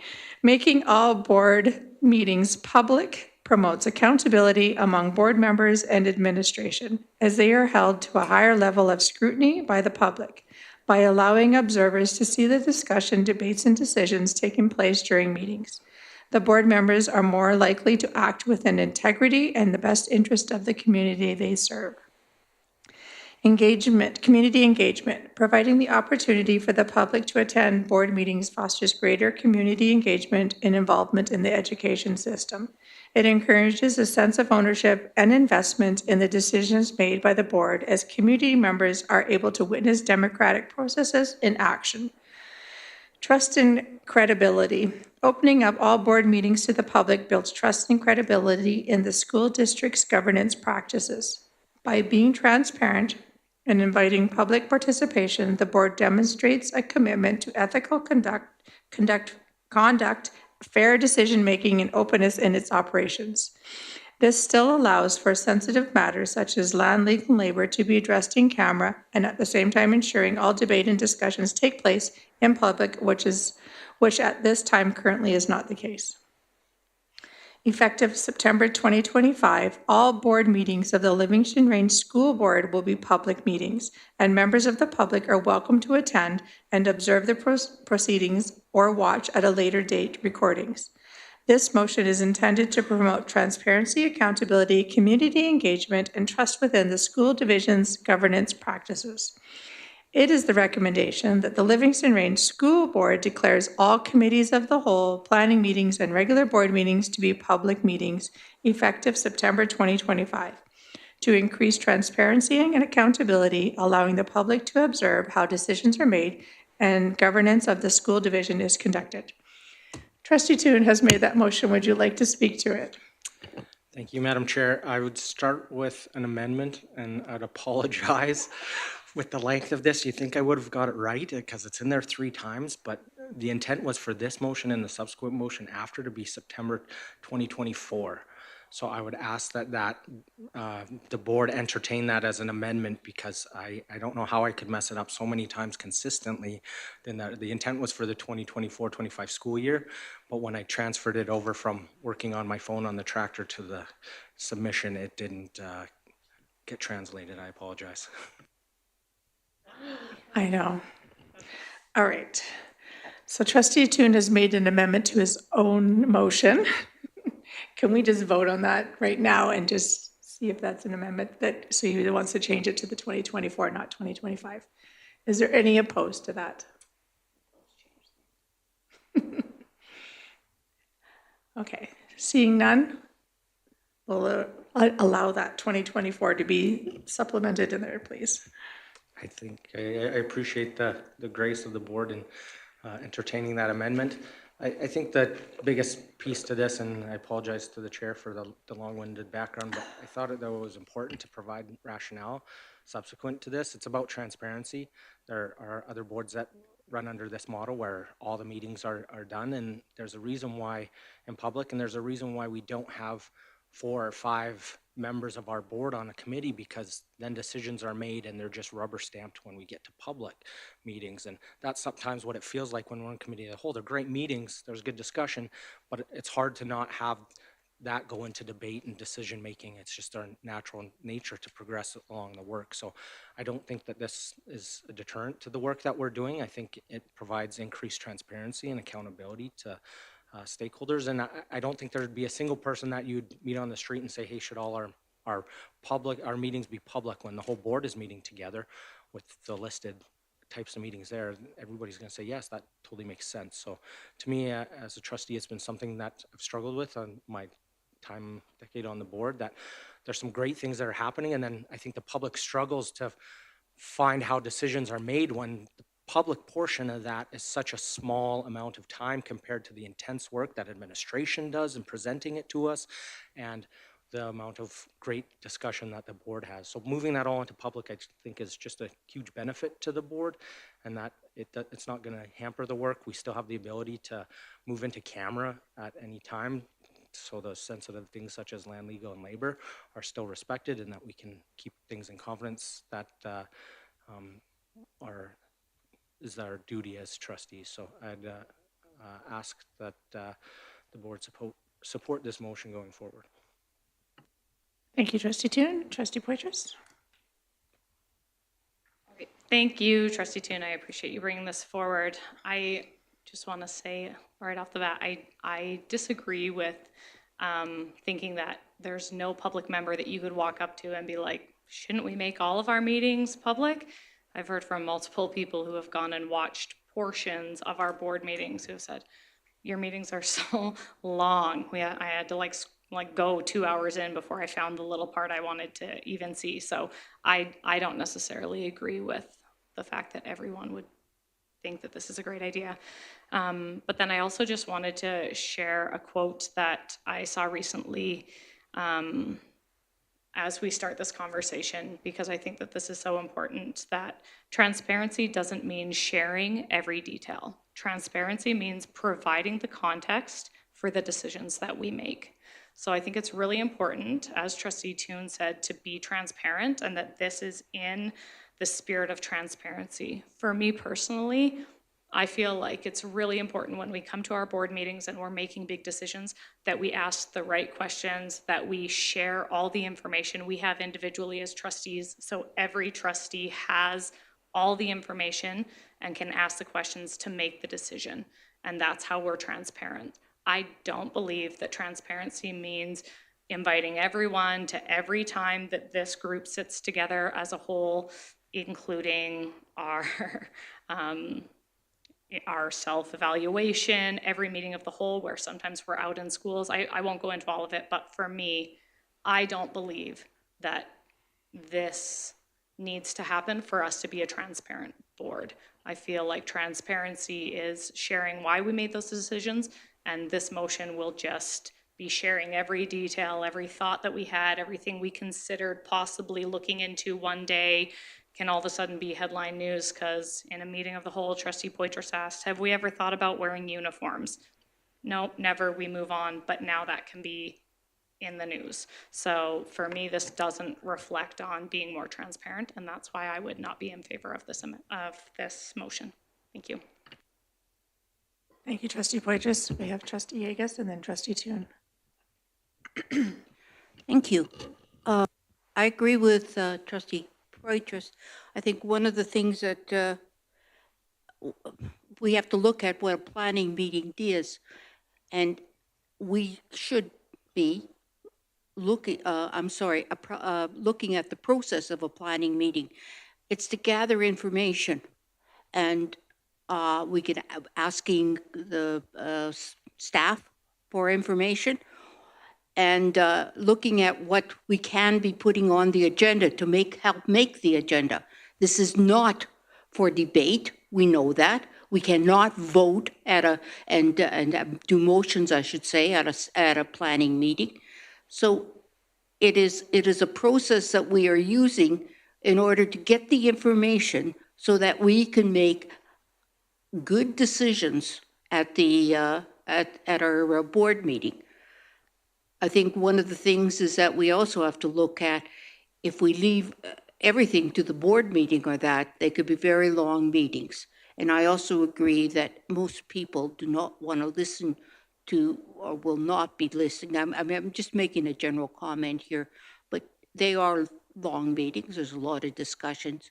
And I don't think that we talked about transparency and accountability. I think as board members, we all are accountable for what we do at a public meeting. And we all discuss things at a public meeting. And I think that this really shouldn't be coming up at our planning meetings. I totally disagree with having to having to make public our planning meetings. Thank you. Thank you. Trustee Toon? Yeah, just for clarity, the boards that use this model don't have their strategic planning sessions that are all done in camera, or their evaluations, that's all in camera. That isn't something that is at a public meeting. So when they meet with a facilitator to do their board or superintendent evaluations, you're not doing that at a public meeting. And technically us doing it at a planning meeting, we shouldn't be doing that either, because that isn't held to that confidence that we are, when you're talking about sensitive information from the board evaluation, that should be done at an in-camera type session, not at a planning meeting. Thank you, Trustee Toon. Trustee Charchin, and then Trustee Poitras. Thank you. Just a couple of things. I really appreciate the clarity, Trustee Poitras, on transparency, providing the context for the decisions we make. That's a critical part of our responsibilities, and I'm glad you reminded me of that.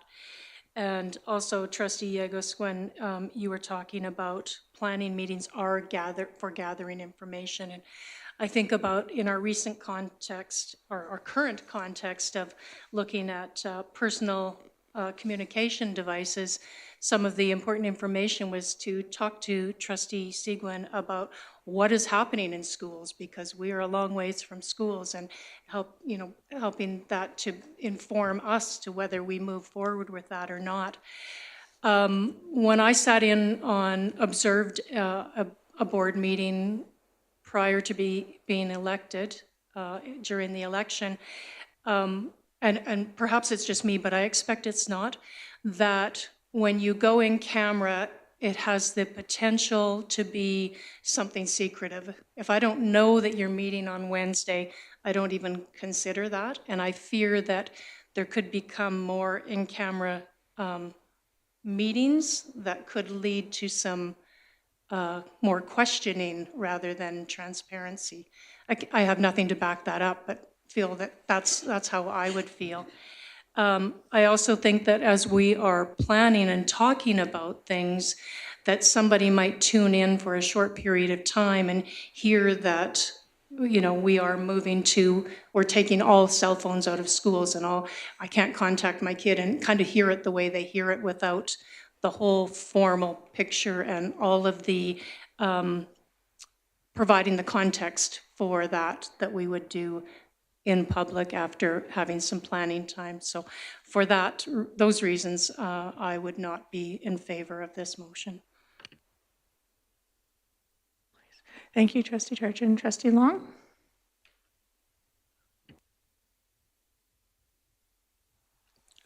Transparency certainly become a hot topic in politics and elsewhere. I think it's something that we consider always, especially our board vice chair, when they're making agendas, is that we're bringing up information that is pertinent to the public. They need to know how we came about the decision and what the decision is. Closer. However, having all meetings public doesn't necessarily bring out absolute transparency. In fact, the opposite is just as likely to happen. Trustees will not be open and honest because they're in public. There are things that we discuss that the public wouldn't want to hear and yet are necessary conversations for us to have. This could promote an environment of yes, yes, yes, or a silent environment of no comment. It would have been very easy to come here today and not have any comment. This is a good example of that happening with this recommendation, because if I agree with it, I could be negatively impacting the functioning of the board. If I don't agree with it, oh, then I must have something to hide.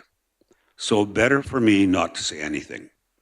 That's what's created by having everything in public. No comment. It has the opposite effect. In fact, I think it would limit openness. I think it will limit honesty. It's an idealistic motion. If this was a perfect world, it would work, it would be fine. But in reality, the world is not perfect, and neither are we, and therefore I vote against this. Thank you, Trustee Long. Any other questions or comments?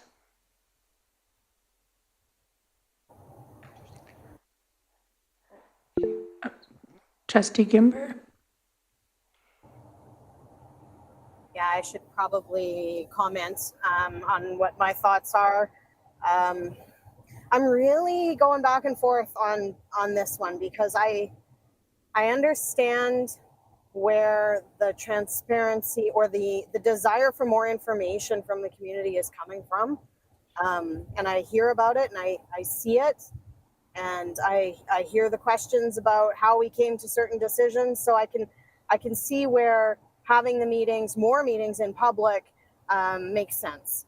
But I also think that some of the comments that are made about openness and honesty, not just from the trustees, but from anybody who's presenting or giving us information, I question whether we would get as much as we are getting right now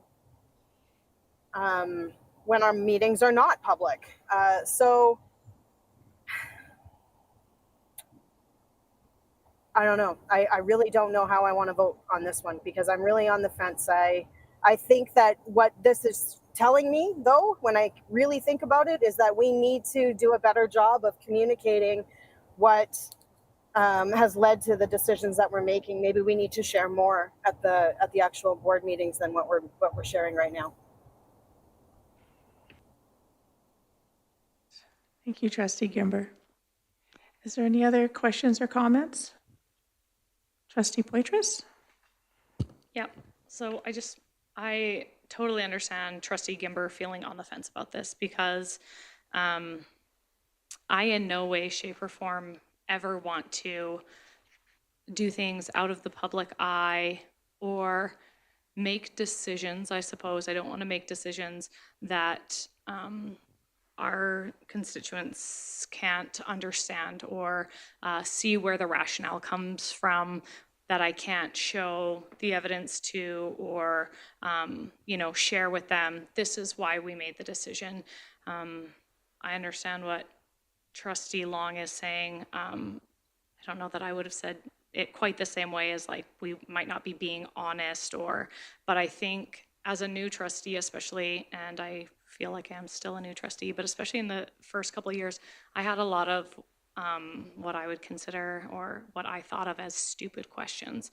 And there's no way that I would have felt like I could be honest enough to ask those questions in a meeting where I'm being recorded and people are going to think like, wow, Trustee Poitras is asking questions around like, how long are the kids on the bus? I don't have a bus student. Are there really kids on the bus for up to an hour and 20 minutes? Like, that's crazy. How long has that been happening? To have those relaxed conversations so that I can gather the information I need without feeling like this is on record, this is being recorded. Does it make me look dumb? Does it make me look like I'm not invested enough as a trustee? Does it make me look, like I'm leaning towards this way or this way, when really I'm just trying to get clarification and gather information, which is what those meetings are for.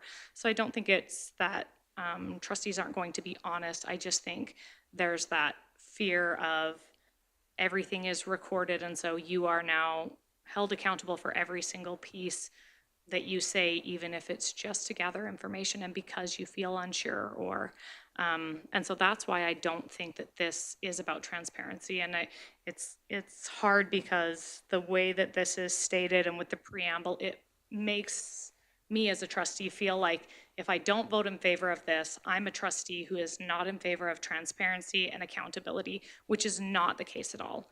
I am a trustee who is in favor of all of those things. I just don't believe that this is the way to go about getting it. So I understand Trustee Gimber feeling like I do want to vote in favor of this because I am in favor of all of these things, community engagement, trust, and credibility, but I don't see how being transparent and inviting public participation by recording and making these all public, the public cannot speak or participate in these meetings, even if they are made public. That's not the way our board is run. So even though I am in favor of these things, I'm not in favor of this motion, and it makes me feel torn which way I should vote, because I don't want to be, I'm not against these things. I just don't believe this is the right way. And I do agree that as a board, we're about to do a self-evaluation. And I hope that from our self-evaluation, we will see that maybe, yes, that's something that we all agree we need to work on, is making sure that in our board meetings, we are asking the questions, sharing the information, so that when we come to the vote, everyone is pretty sure how each of us is going to vote and why, because we've left that evidence in the meeting for them to know. So. Thank you, Trustee Trustee Poitras. Trustee Long? Yeah, thank you, Trustee Poitras. Using the word honest was the wrong word to use. My intention or my thoughts were not that trustees were going to lie at meetings if this went through. My thoughts were that trustees are not going to speak. They're not going to say how their real feelings are or what they think. They're not going to be, feel secure about a lot of the conversations, so I won't say anything. That's what I meant by the word honesty. Thank you for bringing that up. Thank you, Trustee Long. Thank you, Trustee Toon, for bringing this forward. There's been a lot of conversation around this motion, and I, like Trustee Poitras said, I do agree with all the rationale that is given prior to the motion. And so just so everybody knows how I'm going to vote, I agree with a lot of what everybody said and not making all our meetings public. We do a lot of school tours on our planning meeting days, and so I don't know even how that would look like. And just being able to be trustees in a room together and being able to gain the knowledge from each other, I feel like that would be lost. And so for a lot of the reasons that have been spoken prior to me, and for these reasons, this is not something I feel like I can support right now. Trustee Toon is asked to close now.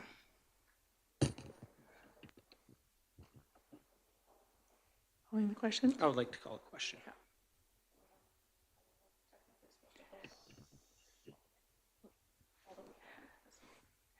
Is there any, the question has been called. Is there anybody opposed to that? Okay, Trustee Toon, would you like to, that was carried, so Trustee Toon, would you like to close? Yeah, thank you. Appreciate everyone commenting on this. I know a lot of times we don't get everybody commenting on every motion that comes forward. The purpose of this was to increase transparency, and I think it does that. I think the points in the preamble hit home because that is what I felt in my heart when I brought this forward. The negative comments that I'm hearing are a lot of the same comments I heard when I brought forward the motion to record our meetings and have our public meetings be recorded for people to watch, that we're not going to get authentic conversation, that we're not going to have participation. People are going to be afraid to speak up. And I think as time, there was initial angst from trustees for sure, and, oh, this is being recorded, I need to watch what I'm saying. But I think that's a good thing, because that forces us to be accountable to the public who elected us. I don't think that saying that our meetings are boring and that we shouldn't have them be included because it's not applicable to what we do. I think this would create efficiencies. We talk about efficiencies. A lot of times we duplicate a discussion. We have a presentation, and that comes forward to our committee of the whole, and it's essentially the same one that comes here, and then we have a discussion and debate on it. So I think that would definitely be fiscally responsible, but I'd ask for support in this, because I do feel that this increases transparency, and that those boards that are doing it do it for a reason, because all the work that they're doing can be in public or in camera. Those are the two avenues that we have to do the work that we do, and I believe that it would be prudent to move in this direction. Thank you. Thank you, Trustee Toon. Question has been called that the Livingston Range School Board declares all committees of the whole, planning meetings, and regular board meetings to be public meetings effective September 2024 to increase transparency and accountability, allowing the public to observe how decisions are made and governance of the school division is conducted. Recorded vote. Thank you. Trustee Toon has asked for a recorded vote. Any opposed? Defeated. Trustee Gimber, was yours?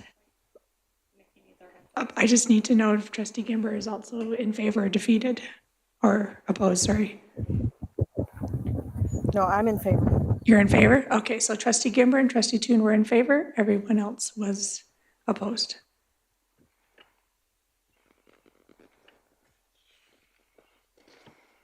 All right, moving on to E9, set meeting times starting September 2025. Oh, that should be 2024. Was that what you're, so you're going to make the amendment? Yeah, I'll Okay. request the amendment again, Madam Chair. Okay. Thank you. Yeah. So purpose of the regular board meetings will be scheduled from 1 to 4 p.m. Any deviation from the standard time requires board approval through a separate motion. Rationale: efficiency. By setting a standard meeting time from 1 to 4 p.m. for regular board meetings, we aim to streamline our scheduling and help board members, staff, and possible attendees plan their day more effectively. Having a constrained time slot can increase attendance and participation, as individuals can plan their day around the meetings. Administration and board member time. Adopting a fixed meeting time will reduce the need for rearranging of schedules and conflicts that arise from varying meeting times. This will optimize the efficiency of our administration and board members, allowing them to allocate their time and resources more effectively towards school governance and decision-making process. Meetings have become increasing in length over time, and at the same time, less effective. At times, we have gotten to half the proposed agenda in a full day. This scheduling would force the board to be more purposeful in planning, to prioritize items and not focus on large amounts of time on non-effective or governance related. It'll allow time for in the morning to be possibly set aside for committee work, which is at times very difficult to schedule. Financially, responsibility. Establishing a set meeting time can contribute to a cost savings by reducing the need for additional resources involved in rescheduling, such as over 8 hours per diem for trustees and other administrative expenses. By adhering to a specific time frame, we demonstrate a commitment to being fiscally responsible and representing the resources of the division. Transparency and accountability. Having a predetermined meeting time enhances transparency and accountability within the board's operations. It ensures that meetings are held at a consistent time, making it easier for stakeholders, parents, and community members to participate, engage in the governance process of the school district. The recommendation that Livingston Range School Board establish the regular board meeting times to be from 1 to 4 p.m. starting September. So in his motion is September 2025, but Trustee Toon has made the amendment to change it to 2024 and can only be changed through board motion. Is there anybody opposed to the amendment being 2024? All right, that's carried, so it reads now September 2024. Trustee Toon, would you like to speak to the motion? Yes, thank you, Madam Chair. I think that there's a lot of opportunity here to find efficiencies. We've had, and this isn't just the last year, this has been multiple years where we've struggled with meeting lengths. And I think that we've strayed from traditionally, we used to have this as, for years, we had this type of a schedule and it served very well. I don't think the workload has changed to the board to justify the extra expense of doing this. Today's meeting started at 1 as an example, and it's gone a little longer than this proposed time, but this is a bigger meeting than we usually have with two of the largest things approving in the year with the budget and the education plan.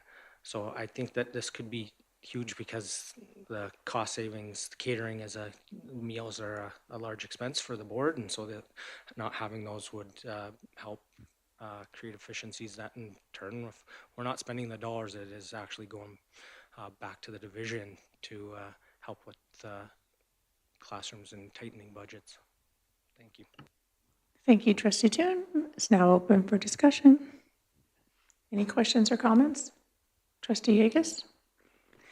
I'd like to make an amendment, please. I'd like to amend that the closing time of the meetings be set at the beginning of a board meeting, depending on what the agenda is. Because as was mentioned, that this was, well, I'll just like to say that. I guess I'll tell you or do you want my rationale now? Trustee Toon, would you consider that changing the intent of your motion? Yeah, I believe so, Madam Chair. So we need to have a subsequent motion on the floor then, Trustee Yegus? No, because all I'm changing is the time. Trustee Toon felt that changed the intent of his motion. Trustee Toon? Yeah, it's not changing a time, it's changing it to no time, that it's set. No, it'll be 1, 2, and the beginning of the end will depend upon the agenda. We say the end at the end, so it's an amendment. Yeah, so the agenda, if it ends before then, it can end before then. It doesn't mean we have to go till 4 o'clock. Yeah. 4 o'clock would be the maximum, is what the intent of the motion Well, is. my intent is that sometimes our maximum has to go as today. So that's why my rationale is. Trustee Poitras, did you want to speak to that? Yeah, so I think Trustee Yegus, what Trustee Toon is saying, his intent of the motion is to ensure that our board meetings are 3-hour board meetings. So if you change it to say the board meeting will set the end time at the beginning, that changes the intent to have 3-hour meetings. It changes the intent so that now the meeting could be 5 or 6 hours depending on what's on the agenda, whether or not we agree with that or not. But what he's saying is the change that you're making is big enough that it changes the entire intent, and so it should just be a subsequent motion and we could discuss both. Okay, okay, then I'll make it a subsequent motion. And my reasoning is that, once again, is that we could start at 1. I have no problem with that. But I think there are meetings when we have to go longer than 4 o'clock. And if we start to put things for the next meeting, it could start to, one of these meetings, at one point, we're going to have to get everything covered. And it doesn't mean that every meeting should be longer. But at the beginning of the meeting, depending on the agenda, we can make a decision of how long the meeting is. And we could then say the meeting will be till 5 o'clock. Thank you. Mr. Perry, did you have your hand up? The way I read the motion, I think it's already there in that it says that the meeting cannot be changed outside of having by motion. So in a meeting where you get to the meeting, the agenda may be longer, somebody could put forward a motion to increase the time. And I think that's what you're saying is you would do it at the beginning of the meeting, so it could still be done. I think it's with, unless I'm misunderstanding, Mr. Toon.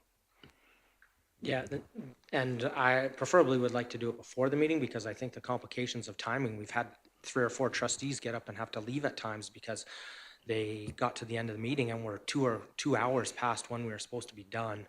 This has been a number of years, so I'm getting some eyebrow raises that most of the trustees might not have been here, but we've had times where we're going long and board members had to leave because of school council or childcare or it's late and the roads are bad. So I think that the intent is more planning to do this. Like if we needed today to go till 5, that would have been known before today. And so we could have made that motion at the last meeting so everyone knows that this would be going till 5. So just because we have possibly a subsequent motion on the floor, I need trustee Yegus to clarify whether she's still putting that forward or not. Well, I'm confused with what because from what I understand at the motion on the floor, that what was said is that we'll know beforehand at the previous board meeting what we're going to be, what time we'll end. Well, we don't know at the previous board meeting how long this next meeting, because the agenda hasn't come forward.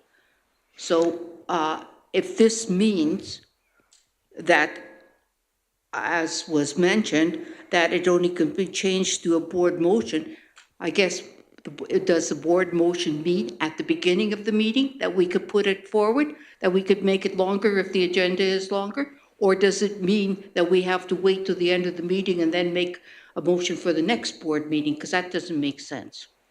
Trustee Toon, were you wanting to clarify your motion? I think Mr. Perry is right. We're confusing this. It says anytime, like we're not future handcuffing a board that they can never have a meeting go more than 4. A board motion can be made at any time. So I kind of would like the chair to ask again if we need a subsequent motion or not, so we can continue on with the agenda item. So trustee Yegus, do we need the subsequent motion? I always worry that when we put a motion that doesn't explain things, and that there could be different interpretations of it, that different people have different interpretations. We have had that in the past. So I would like it to be clear what was meant by the motion. If it is clear what is meant by this motion, and if it says only change to a board motion at the beginning of a meeting, then I would agree with that and don't want the subsequent motion. But I am making the amendment then to say only change to board motion at the beginning of the meeting. Again, I think that is even more limiting than the motion as stated, because if you try and make a motion where we have a hard out at 5, let's say, we can't make a motion then to extend the meeting, because in our policy, we passed a motion that says it can only be made at the start of a meeting. So I would disagree with this for multiple reasons. So trustee Yegus, As I said, do you want to leave your subsequent motion and have it debated on the floor, both of them? I would like it. Yeah, I would like a debate on this, because maybe I'm missing something here, because I do not, as I said, through this, it doesn't make, I would like more explanation. Thank you. Okay, so we have a subsequent motion on the floor. We'll be debating both motions. Trustee Poitras? So trustee Yegus, your motion with not trustee Tunes, with the original motion that's on the floor, that the Livingston Range School Division establish the board meeting time to be from 1 to 4, starting September 2024, and be only changed through board motion. If you voted in favor of that, that would mean you could come at the beginning of that meeting and say, before we start, I'd like to have an emergent motion to extend the time. You could also get to the end of that meeting and be like, oh no, we're not quite done. I'd like to make a motion right now at the end of the meeting and extend it. I'd like to say that we go for another 2 hours. Me and Lori could say, hey guys, just so you know, our next meeting, we are going to be doing these 3 things. And so right now, we would like to make a motion to extend next time, like our June meeting, for 3 hours. So if you leave it how trustee Toon originally presented it, we could have a board motion at any time to change it. If there was no board motion, it would be 1 to 4. Are you comfortable with that, or do you still feel like you would need that subsequent motion? Thank you. No, I am comfortable with that. Thank you very much. That's not the way I read it, though, but thank you. So you're removing the subsequent motion. All right. So we're now just talking about back to the regular motion. And so we have trustee Long and trustee Chargent. First of all, I'd like to thank Trustee Toon for bringing this motion forward. I think it's a very relevant one that needs to be discussed. There are definitely financial implications, definitely time management as far as allocating our time resources to school governance and issues that help and assist in our management and the running of our school division. However, I'm against the 1 to 4 time limit. Today is a good example. We're not going to finish. We started at 1. We're not even going to be close to being finished. And I would say that I'll tell you that there isn't a planning meeting goes by where I'm not making eye contact with our chair and saying it's going to be 5 o'clock. Not one single planning meeting does that not happen at. I'm always reminding the chair of the time because we're not going to get finished. So I don't see how we could possibly function properly as a board with the time allocation of 1 to 4 for our meetings. It just wouldn't work. I do like the idea, though, of, I say I'll go back to fiscal responsibility, and that's time management. That, and I agree with Trustee Toon. We waste too much time in our meetings on things that are not important to our students and our parents and our school division. Way too much time on it, and that's a waste of salary and wages as well as time. We need to manage our time. We need to make sure that we prevent ourselves from going on and on about things that are not important and stick to governance and the issues that are important. However, I still say I'm against the 1 to 4 time limit because I think it's impossible. Thank you, Trustee Long. Trustee Charchin? I also thank you, Trustee Toon, for bringing this forward. I feel like we spend a lot of time trying to figure out how to make a decision, and rather than making decisions. I would like to believe we can do it in a much shorter period of time. I'm not sure 3 hours is reasonable. I think that's something to aspire to. We have a board review coming up where we'll be getting all sorts of feedback and hopefully can take that feedback to make some moves towards that. I see where our chair and board chair are changing the times based on the agenda. I'm not in favor of, I like 1 o'clock, but I don't like 5 or 6 or 7 o'clock. And I guess this is a question of clarification. Why the 1 and not start at 9? And then if we have to add an hour or 2, we're not running into supper time and evening. So just maybe that would be a question to you, Trustee Toon. So I think there's a lot of things that are already happening and feedback from our evaluation and the desire by the whole board, clearly from a fiscal perspective and from an efficiency and time perspective. Not sure this has quite hit the nail on the head as to the best way to reach those. So we have Trustee Poitras, Trustee. Okay, Trustee Toon had his hand up too. So did you want to answer the question? Okay. Just the why the 1 to 4, because for me personally, the adjusting of times to start time at different all the time is really hard for scheduling. I have a lot of other meetings and commitments outside of this. So consistency of day, consistency of time is really effective for me personally. And those that I've talked to about trying to recruit to get interested in running trustees, that the extended amount of time makes it prohibitive. So you have to be retired or self-employed, or there's just most boards that I know of that aren't having problems as much as we are of recruiting new trustees. They meet in the evening. They go 6 to 9. That's those 3 hours that they're doing. And so that's the reason why I didn't say 9 o'clock in the morning, because I think for our trustees who travel from longer distances, especially from the past, it's hard in the wintertime to say you're going to be here for a 9 o'clock meeting. I can just imagine how sketchy it is sometimes to try and make it here under those constraints. And we've had to push back till 10 o'clock sometimes. So the cost efficiencies comes from the biggest of shorter meetings and not having to do catering at every single meetings. Like those are real cost efficiencies that we'll find. Thank you. So we have trustee Poitras. Yep, so, what are we talking about? Board meetings, okay.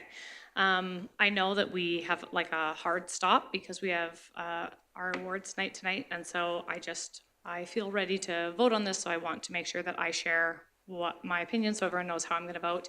I agree that we need to do everything we can to be fiscally responsible and to streamline our meetings. I also agree that today our chair did a great job of allowing trustees to speak and share their thoughts, and so that we could vote properly. We had trustees call the question, which I think is very appropriate to help move things forward. However, it is 5:05 right now, and we have not moved on past our action items, which are the most important items because they are our work items. If we continue in this manner, which I fully believe we will, because I have never been a trustee that's been part of the schedule that Trustee Toon talked about. There used to be a 1 to 4, I guess. I've been here for 7 years. I've never been a part of that. I've never seen us successfully have a board meeting that was under 4 hours, like between 3 and 4 hours. So today, we are going to have to cut something, and what will that be? That will be our presenters. And in the future, when we have to cut things, what will it be? It will be our presenters, because the action items have to move forward. That is the work of the board. Our discussion and our presenters, those are things that come forward to help share information, share celebrations, share the needs in the division. And it's very important that we get that, and that information is also available to the public, and I do not want to miss it. Trustee Toon said, I don't believe that since we used to have this in place and to now that education and what is mandated of trustees has changed enough for us to justify the longer meetings. I 100% disagree with that. Education has never been more political than it is right now. Our budgets have never been tougher. The topics that we are discussing, the things that we are advocating for, those have never been more difficult, bigger conversations, and had the involvement of trustees and school boards more than they have in the past. So I 100% disagree that our role has not changed significantly enough to bring us to this point. Do we sometimes waste time? Yes. Do we sometimes get in our own way of making decisions by double checking policy? Are we doing this right through Robert's Rules of Order? But are we sitting here purposefully twiddling our thumbs and making our meetings go longer because we're all enjoying it so much? No, we are doing the best we can to do the best we can for our students and making the decisions as informed as possible. And I don't think that this is the right way to go about being fiscally responsible. We are doing the best we can. We will look for efficiencies. We can set goals as a board to do better and have a plan to do that, but I cannot support this because I think that it will significantly slow down the work of the board and then also slow down the work of our administrators who need to bring things forward for us to support and approve. So. Thank you, Trustee Long. And then Trustee Yegas. Oh, Charch, and then Yegas, sorry, thanks. Working? Yeah. So I agree with a lot with what Trustee Poitras just had to say. I would prefer to keep the meetings at 9. I appreciate what Trustee Toon said about the travel. That's definitely an issue in the winter. Might be something we bring up in a different motion as far as time goes, but we should start the meetings at 9, and I'll state again that we need to manage our meetings, our time management more efficiently, and be considerate of the financial implications of always going from 9 in the morning till 5 in the afternoon. If we can manage our time better, perhaps we start at 9 in the morning and we're finished by 3:30. That would definitely be a way to save some money. Thank you, Trustee Long. Trustee Charchin first, and then Trustee Yegas. Sorry, I had to look at my list. Yeah, just very quickly, just for clarification, Trustee Toon, I had had suggested a 9 o'clock constant start time, not varying it from time to time, because I agree. I also have another job and would like to be able to plan around that. And just thinking about the 9 o'clock, so if it's extended, it doesn't go into supper time. And the other part that you had referenced was to make sure that we have people that want to run for trustee, the shortage of, and just reminding us that we had 5 people that ran in the by-election. And so that, I think, is an indicator that that may not be a problem. So not sure that, that's relevant to this conversation. Thank you. Trustee Yegas? Yeah, one of the things that I think is important, and we have indicated this before, is that everybody, we need to, this is debate. The board meetings are a debate, and we have to give people time to debate. Maybe the other thing, and this is just a suggestion, is limit the amount of time that people speak. You know, start to really look at what the parliamentary rules are in those terms. But on the other hand, I would like to see, I want to understand, and when a motion is put forward, that I am really not prepared, I'm prepared by seeing the agenda prior to, but I want to know the rationale, and I want to know what other people think in terms of the debate, because that could sway you. So we need this time. I don't want to have motions put forward and feel forced that I have to vote one way or another just because of lack of time or because. And I guess the other thing I want to say is that, yeah, we have to make sure that we put important items on this agenda, items that affect our children, not just other items. So that's why I would vote against this. Thank you. Trustee Toon, you were next on the list. No, I would ask to close after yourself, Chair. Okay. And Trustee Gimber had the opportunity to speak. Okay. Just in lieu of time here, though, I just want to limit the discussion. Trustee Gimmer, did you have anything you wanted to add? And then the chair can provide comments too. Yeah, sure. I'll just quickly add that I am definitely in favor of setting meeting times. The varying mornings is difficult for me. I don't think 3 hours is enough. I think that if we're going to do it, we need to do something a little bit bigger than that. But I love where this is going.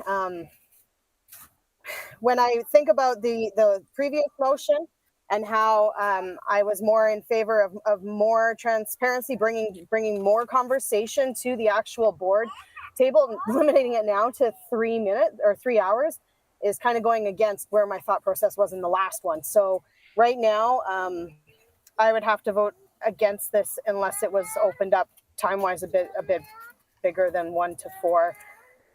Unfortunately, we're on a time constraint. Otherwise, I would propose an amendment to maybe change it from 9 to 1 instead, or 9 to 2.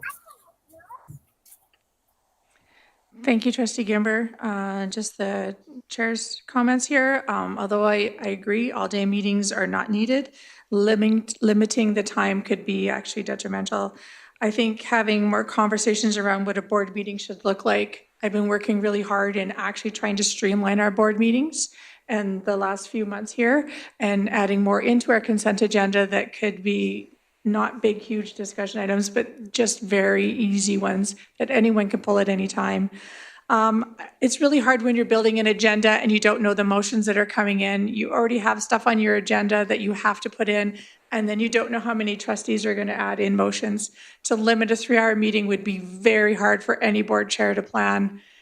Although I agree, like all-day meetings are not needed, but I do agree that more than 3 hours is needed. So although I appreciate this motion coming forward, I think that in lieu of the 1 to 4 start time, I just can't support it at this time. So Trustee, is there any other comments? Trustee Toom, would you like to close? Yeah, thank you, Madam Chair. Appreciate the discussion.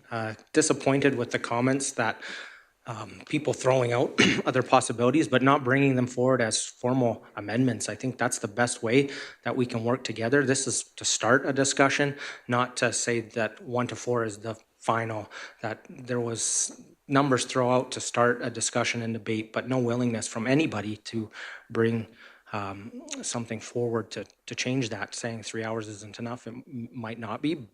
But what we're doing right now isn't working, and we're not doing anything purposely to do that. We can say we have the best of intentions, but I feel that we're becoming governance goldfish where the meetings creep longer. It's like the government mandates. We're getting asked to do more and more as school divisions. We're doing more and more as a board of talking about things and not actually doing the governance work. More boards meet for 3 hours than meet for all day twice a month. So I think that to be fiscally responsible, we need to start somewhere. So I would ask for support in this motion. Thank you. So questions called, amend that the Livingston Range School, that the Livingston Range School Board establish the regular board meeting times to be from 1 to 4 p.m. starting September 24th and be only changed through board motion. Any opposed? Defeated? Madam Chair, Yes. I'd ask that my vote be recorded, please. Yes. I can ask for my personal vote to be recorded anytime. Yep. Yep. Trustee Toon, did you have a Nanton update? No, in lieu of time I won't, but I do have a notice of motion, Madam Chair, that I submitted to Nikki there that I'll just read and then Okay. for future board meeting, that the trustees conduct a thorough review of board operations in order to identify areas of improved efficiency and cost reductions. That each committee present their recommendation for streamlining operations and reducing expenses at a future, that each committee present their recommendations for streamlining operations and reducing expenses at a future board meeting for approval. Perfect, thank you. All right, and so you're just asking to be on a future board meeting, not a specific one? Thank you. Next one, okay. Key messages from today's meeting. So we had to cut our presentations. And so we just need key messages. I see Trustee Poitras and Trustee Long had their hands up. Our budget and our 3-year plan. Yeah, I think the trustee Gimber's motion about ASCA membership. Okay. Anything else? Okay. Any press releases, items from today? Hearing none. No, we did our in-camera earlier. Okay,